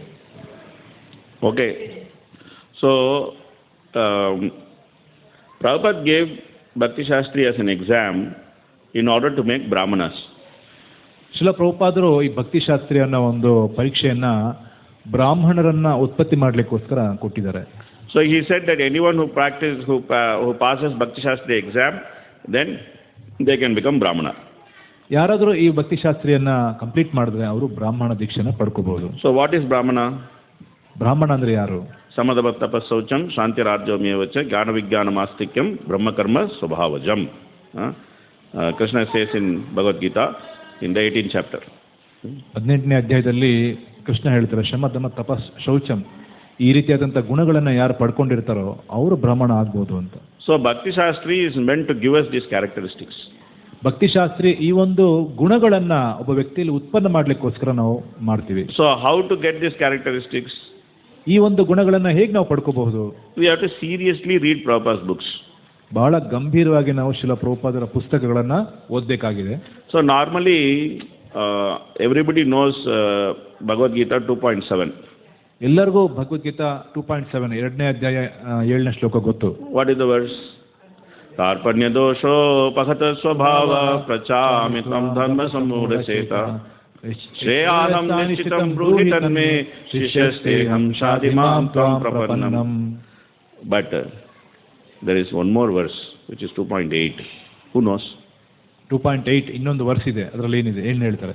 Yes, nahi prapashyami mamanupadyat yacchohamucchoshanamindrayanam avapya bhumau asapatnam riddham rajyam suranam avichadipatyam. Very beautiful verse. When I was studying Bhakti Shastri, we were asked to write an essay from the purport of that verse. ಪ್ರಭುಗಳು ಭಕ್ತಿ ಶಾಸ್ತ್ರಿ ಮಾಡುವಾಗ ಆ ಒಂದು ಶ್ಲೋಕದ ಭಾವಾರ್ಥದ ಮೇಲೆ ಸಾರಾಂಶವನ್ನ ಬರಲಿಕ್ಕೆ, ಅಂದರೆ ಸಿದ್ಧಾಂತ ಪ್ರಬಂಧ ಬರಲಿಕ್ಕೆ ಅವ್ರು ಹೇಳಿದ್ರಂತೆ. So I wrote that essay. ಅವರು ಆ ಪ್ರಬಂಧವನ್ನ ಬರೆದ್ರು. After finishing that essay, I understood that I am wasting my time. ಅದನ್ನ ಬರೆದ ಮೇಲೆ ಅವ್ರು ತಿಳ್ಕೊಂಡ್ರಂತೆ ನಾನು ಸುಮ್ಮನೆ ಸಮಯ ಹಾಳು ಮಾಡ್ತಾ ಇದ್ದೀನಿ ಅಂತ. Because I didn't go to Dubai to become a saintly person.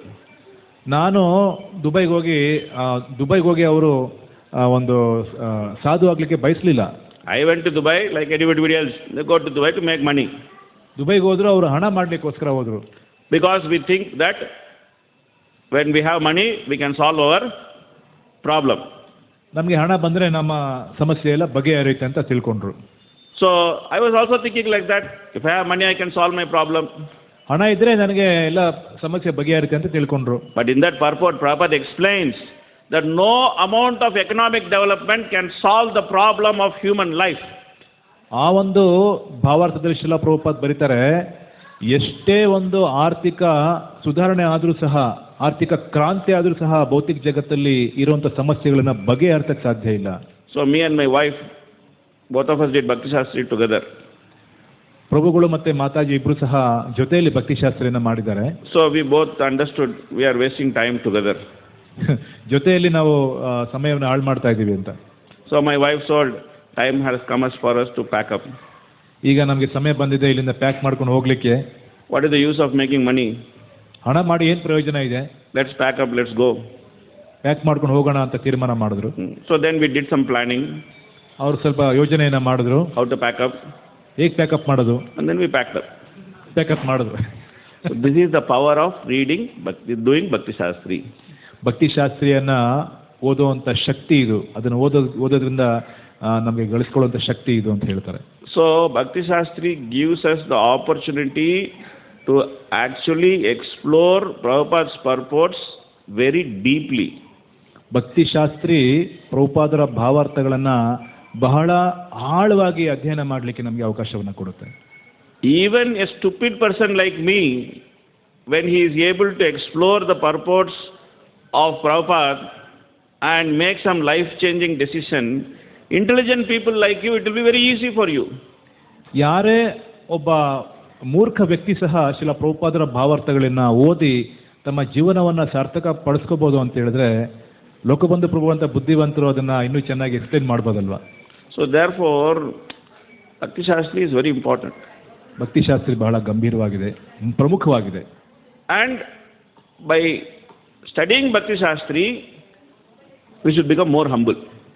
ಭಕ್ತಿಶಾಸ್ತ್ರಿಯನ್ನು ಓದೋದ್ರಿಂದ ಇನ್ನೂ ಹೆಚ್ಚು ನಮ್ರತೆಯನ್ನು ನಾವು ಗಳಿಸ್ಕೋಬಹುದು. Because studying Shastra should make us humble. ಶಾಸ್ತ್ರಗಳನ್ನು ಓದುವಂಥ ಉದ್ದೇಶ ಒಂದೇ, ನಾವು ಇನ್ನೂ ಸಹ ನಮ್ರತೆಯಾಗಿ ಜೀವನ ನಡೆಸಬಹುದು ಅಂತ. When we get the material degree, like, you get B, you become very proud. ಕೆಲವೊಂದು ಭೌತಿಕವಾದಂತಹ ಡಿಗ್ರಿಗಳನ್ನು ನಾವು ಓದಿದಾಗ ನಮಗೇನೋ ಒಂದು ಗರ್ವ ಬರುತ್ತೆ. And then you do an MBA, you become double proud. MBA ಮಾಡಿದಾಗ ಇನ್ನೂ ಅದು ಡಬಲ್ ಆಗುತ್ತೆ. And if you go to America, Africa, you become even more proud. America, Africa ಅಂತ ದೇಶಗಳಿಗೆ ಹೋದಾಗ ಇನ್ನೂ ಬಹಳ ಹೆಮ್ಮೆ ಅನಿಸುತ್ತೆ ನಮಗೆ. And then if you work for some MNC and your CV is looking very attractive, you become even more proud. ಯಾವುದಾದ್ರೂ MNC ಕಂಪ್ನಿಯಲ್ಲಿ ಕೆಲಸ ಮಾಡಿ ಅಲ್ಲಿ ದೊಡ್ಡದಾಗಿ ಸ್ಯಾಲ್ರಿ ಬರ್ತಾ ಇದ್ರೆ ಇನ್ನೂ ಜಾಸ್ತಿ ಹೆಮ್ಮೆ ಆಗುತ್ತೆ. But then, when we study Shastra, then we should become very humble. ಆದರೆ ಶಾಸ್ತ್ರಗಳನ್ನು ನಾವು ಗಂಭೀರವಾಗಿ ಅರ್ಥ ಮಾಡಿಕೊಂಡಾಗ ನಮ್ಮ ನಮ್ರತೆ ಅನ್ನೋ ಗುಣ ಇನ್ನೂ ಹೆಚ್ಚಾಗುತ್ತೆ. So Krishna says in Bhagavad Gita, Vidya Vinaya Sampanne. ಹಾಗಾಗಿ ಕೃಷ್ಣ ಭಗವದ್ಗೀತೆಯಲ್ಲಿ ಹೇಳ್ತಾರೆ, ವಿದ್ಯಾ ವಿನಯ ಸಂಪನ್ನೆ. ವಿದ್ಯೆ ಅನ್ನೋದು ವಿನಯದಿಂದ ಪ್ರಾಪ್ತಿಯಾಗುವಂಥದ್ದು. So Shastra says Vidya Dadati Vinayam. ಶಾಸ್ತ್ರದಲ್ಲಿ ಹೇಳ್ತಾರೆ ವಿನಯ ಅನ್ನೋದು ವಿದ್ಯೆಯನ್ನ ಕೊಡುತ್ತೆ. So therefore, studying Prabhupada books makes us very humble. ಹಾಗಾಗಿ ಶಿಲಾ ಪ್ರಭುಪಾದರ ಪುಸ್ತಕಗಳನ್ನು ಓದೋದ್ರಿಂದ ನಾವು ಇನ್ನೂ ಹೆಚ್ಚು ನಮ್ರರಾಗಬಹುದು. It makes us understand what kind of opportunity we have and how we are very expert in wasting that opportunity. ಹೀಗೆ ನಾವು ಇದನ್ನು ತಿಳ್ಕೊಂಡಾಗ ನಮಗೆ ಎಂಥ ದೊಡ್ಡ ಅವಕಾಶ ಇದೆ, ಇಂಥ ಅವಕಾಶವನ್ನು ನಾವು ಹೇಗೆ ಹಾಳು ಮಾಡ್ಕೋತಾ ಇದ್ದೀವಿ ಅನ್ನೋದು ನಮಗೆ ಅರ್ಥ ಆಗುತ್ತೆ. So this way, when we systematically study Prabhupada books, Bhakti Shastri, Bhakti Vaibhav, Bhakti Vedanta, Bhakti Sarvabhauma, then that actually makes us very serious in practicing Krishna consciousness. ಈ ರೀತಿಯಾಗಿ ಭಕ್ತಿಶಾಸ್ತ್ರಿ, ಭಕ್ತಿ ವೈಭವ, ಭಕ್ತಿ ಸಾರ್ವಭೌಮ, ಈ ರೀತಿಯಾಗಿ ಇದೆಲ್ಲ ಏನು ಮಾಯಾಪುರ ಡಿಗ್ರಿಗಳಿದೆ ಅಂದರೆ ಈ ಒಂದು ಸ್ಟಡಿಗಳಿದೆ, ಇದೆಲ್ಲ ನಮಗೆ ಇನ್ನೂ ಹೆಚ್ಚು ಗಂಭೀರತೆಯನ್ನು ತರತೆ, ಶಾಸ್ತ್ರಗಳನ್ನು ಭಾಳ ಚೆನ್ನಾಗಿ ಅರ್ಥ ಮಾಡಿಕೊಂಡು ನಮ್ರತೆ ಭಾವನ ಪಡ್ಕೊಳ್ಳೋಕ್ಕೆ ಸಹಾಯ ಮಾಡುತ್ತೆ. So this is the first part of the answer. ಇದು ಅವ್ರು ಕೇಳಿದಂಥ ಮೊದಲನೇ ಭಾಗಕ್ಕೆ ಉತ್ತರ. So the second question you asked, that how to come for the Sunday class regularly. Or in time, and in time also. In time also. Okay. So now I will answer this question. Suppose a person has a serious disease which will cause him death. ಯಾರಿಗಾದ್ರೂ ಒಬ್ಬ ವ್ಯಕ್ತಿಗೆ ಗಂಭೀರವಾದಂಥ ರೋಗ ಇದ್ದರೆ ಆ ರೋಗ ಅವನನ್ನು ಏನು ಮಾಡುತ್ತೆ, ಸಾವಿಗೀಡು ಮಾಡುತ್ತೆ. And then the doctor prescribes him a medicine. Doctor ಆದವನು ಅವ್ರಿಗೆ ಒಂದು ಔಷಧಿಯನ್ನು ಕೊಡ್ತಾರೆ. And he says that as long as you are eating this medicine, you can save yourself. ಎಷ್ಟು ಕಾಲ ನೀನು ಈ ಒಂದು ಔಷಧಿಯನ್ನು ತಗೋತೀಯೋ ನಿನ್ನ ಜೀವನವನ್ನು ನೀನು ಕಾಪಾಡ್ಕೋಬಹುದು. Then what that person will do? ಆ ವ್ಯಕ್ತಿ ಏನು ಮಾಡ್ತಾನೆ? He will keep alarm, he will do everything, but every day he will take that medicine. Does he require someone to follow up with him? Sir, you have to take your medicine, otherwise you will die. Does he require anybody to follow up with him? ಆ ವ್ಯಕ್ತಿ ಏನು ಮಾಡ್ತಾನೆ, ಮೊಬೈಲಲ್ಲಿ alarm ಇಟ್ಕೋತಾನೆ, ಈ ಸಮಯಕ್ಕೆ ನಾನು ಔಷಧಿ ತಗೋಬೇಕು, ಟಾನಿಕ್ ಕುಡಿಬೇಕು, ಗಂಭೀರವಾಗಿ ಅವನು ಕುಡಿತಾನೆ. ಆದರೆ ಇನ್ನೊಬ್ಬರು ಅದನ್ನು ಫಾಲೋಅಪ್ ಮಾಡಬೇಕಾ? ಸ್ವಾಮಿ ನಿಮಗೆ ಮೃತ್ಯು ಬರ್ತಾ ಇದೆ, ನೀವು ಈ ಒಂದು ಔಷಧಿನ ತಗೊಳ್ಳಿ ಟೈಮ್ ಸರಿಯಾಗಿ ಅಂತ ಹೇಳಬೇಕಾ? Or does he complain, nobody is encouraging me to eat this medicine, so I am not going to eat this medicine?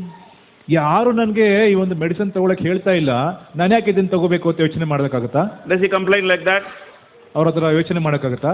Or does he think, oh, today I have to go for this meeting, that is very important, I don't have to eat this medicine?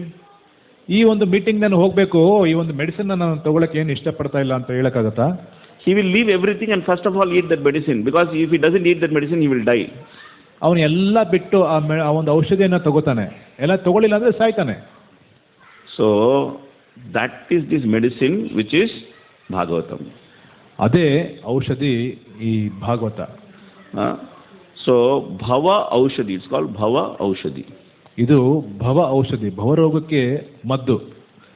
By taking this medicine of Srimad Bhagavatam, one can become deathless.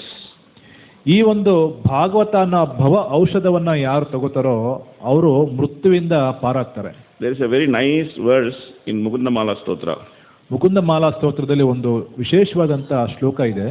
So, Kulashekara Alvar is saying, Ascharyam hi etad manushya loke sudam parityajya visham pibanti.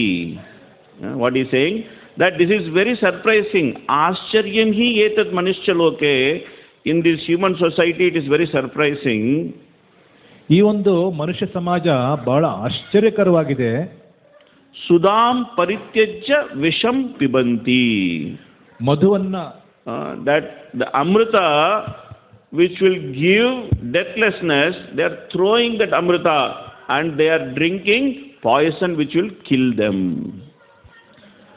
ಯಾವ ಅಮೃತವನ್ನ ಕುಡಿದ್ರೆ ನಾವು ಅಮರತ್ವವನ್ನು ಪಡ್ಕೋಬಹುದು ಅಂತ ಅಮೃತವನ್ನ ಕೊಡುವಂತ ಅಮೃತವನ್ನ ಚೆಲ್ಲಿ ನಾವು ವಿಷವನ್ನ ಪಾನ ಮಾಡ್ತಾ ಇದ್ದೀವಿ ಅನ್ನೋದು ಇದು. Then he is saying, Namani Narayana Gocharani Tektva Kuhakaha Anyadu Vachaha Patanti. Namani, name. Whose name? Narayana Gocharani. The name of Narayana. And what kind of name it is? He says Gocharani. Gocharani means what? That Lord who directs our senses. This is called Gocharani. We don't want to chant that name of the Lord who is the director of our senses. We don't want to chant Hare Krishna, Krishna Krishna, Hare Hare, Hare Rama, Rama Rama, Hare Hare. We don't want to do that. What we are doing? Anyad Vachaha Patanti. That we are simply spending time to do so many other things, read so many other things. ಅವರು ಯಾವ ರೀತಿ ಪ್ರಾರ್ಥನೆ ಮಾಡ್ತಾ ಇದ್ದಾರೆ ಅಂದರೆ, ಭಗವಂತನ ಗೋವಿಂದ ಅಂತ ಕೇಳ್ತಾರೆ. ಗೋಚರ ಅಂತ ಹೇಳಿದ್ರೆ ಇಂದ್ರಿಯಗಳಿಗೆ ಮಾರ್ಗದರ್ಶನವನ್ನು ಕೊಡುವಂಥವ್ರು. ನಮ್ಮ ಇಂದ್ರಿಯಗಳಿಗೆ ಮಾರ್ಗದರ್ಶನ ಕೊಡುವಂಥ ಗೋವಿಂದನ ನಾಮವನ್ನು ಪಠಣ ಮಾಡೋದು ಬಿಟ್ಟು ಅನ್ಯವಾದಂಥ ಗ್ರಾಮ ಕಥೆಗಳನ್ನು ಬೇಕಾದಷ್ಟು ನಾವು ಪಠಣ ಮಾಡ್ತೀವಿ. ಈ ರೀತಿ ನಮ್ಮ ಸಮಯವನ್ನು ಹಾಳು ಮಾಡಿಕೊಂಡು ನಮ್ಮ ಜೀವನವನ್ನು ಕಳಿತೀವಿ ಅಂತ ಹೇಳ್ತಾರೆ. So he also says one more verse. ಇನ್ನೊಂದು ಶ್ಲೋಕವನ್ನು ಅವ್ರು ಹೇಳ್ತಾರೆ. He says idam shariram parinama peshalam. Means that this body is always changing. ಈ ಒಂದು ಶರೀರ ಯಾವಾಗಲೂ ಪರಿವರ್ತನೆ ಆಗ್ತಾ ಇರುತ್ತೆ. Patati avashyam satasandi jarjaram. Means one day it is going to fall down, and before that all the joints are going to shake. ಒಂದಲ್ಲ ಒಂದಿನ ನಾವು ಕೆಳಗೆ ಬೀಳ್ತೀವಿ. ಯಾಕೆ ಅಂತ ಹೇಳಿದ್ರೆ ಶತಸಂಧಿ 100 ಸಂಧಿಗಳಿದೆ, ಜಾಯಿಂಟ್ಸ್ ಇದೆ, ಅದೆಲ್ಲ ಒಂದಿನ ಡೀಲ್ ಆಗಿ ನೋವಾಗಕ್ಕೆ ಸ್ಟಾರ್ಟ್ ಆಗುತ್ತೆ. Kim aushadam prachasi muda durmate. Is asking that, oh stupid mind, what medicine you are going to take to save this body? ಇಂಥ ಒಂದು ಜರ್ಜರಿಭೂತವಾದಂಥ ಶರೀರನ ಕಾಪಾಡ್ಕೊಳ್ಳಿಕ್ಕೆ ನೀನು ಯಾವ ಔಷಧಿ ತಗೊಂಡ್ರೆ ಏನು ಪ್ರಯೋಜನ ಆಗ್ತಾ ಇದೆ? ನಿರಾಮಯಂ Krishna ರಸಾಯನಂ ಪಿಬ. He is saying that that medicine which can take out the poison of material existence, Niramayam. What is that medicine? Krishna Rasayanam. You drink that medicine. ಭೌತಿಕ ಜಗತ್ತಿನ ಎಲ್ಲ ವಿಷಯಗಳ ವಿಷಯದಿಂದ ನಮ್ಮನ್ನು ಪಾರು ಮಾಡುವಂತಹ ಭಗವಂತನ ರಸಾಯನ, ನಾಮದ ರಸಾಯನವನ್ನು ನೀನು ಪಾನ ಮಾಡು. So now you come to Bhagavatam. ಹಾಗಾಗಿ ಇಂಥ ಭಾವನೆಯಿಂದ Bhagavata ಕೇಳಿಸ್ಕೊಳ್ಳೋಕ್ಕೋಸ್ಕರ. So what Sukadeva Goswami is saying?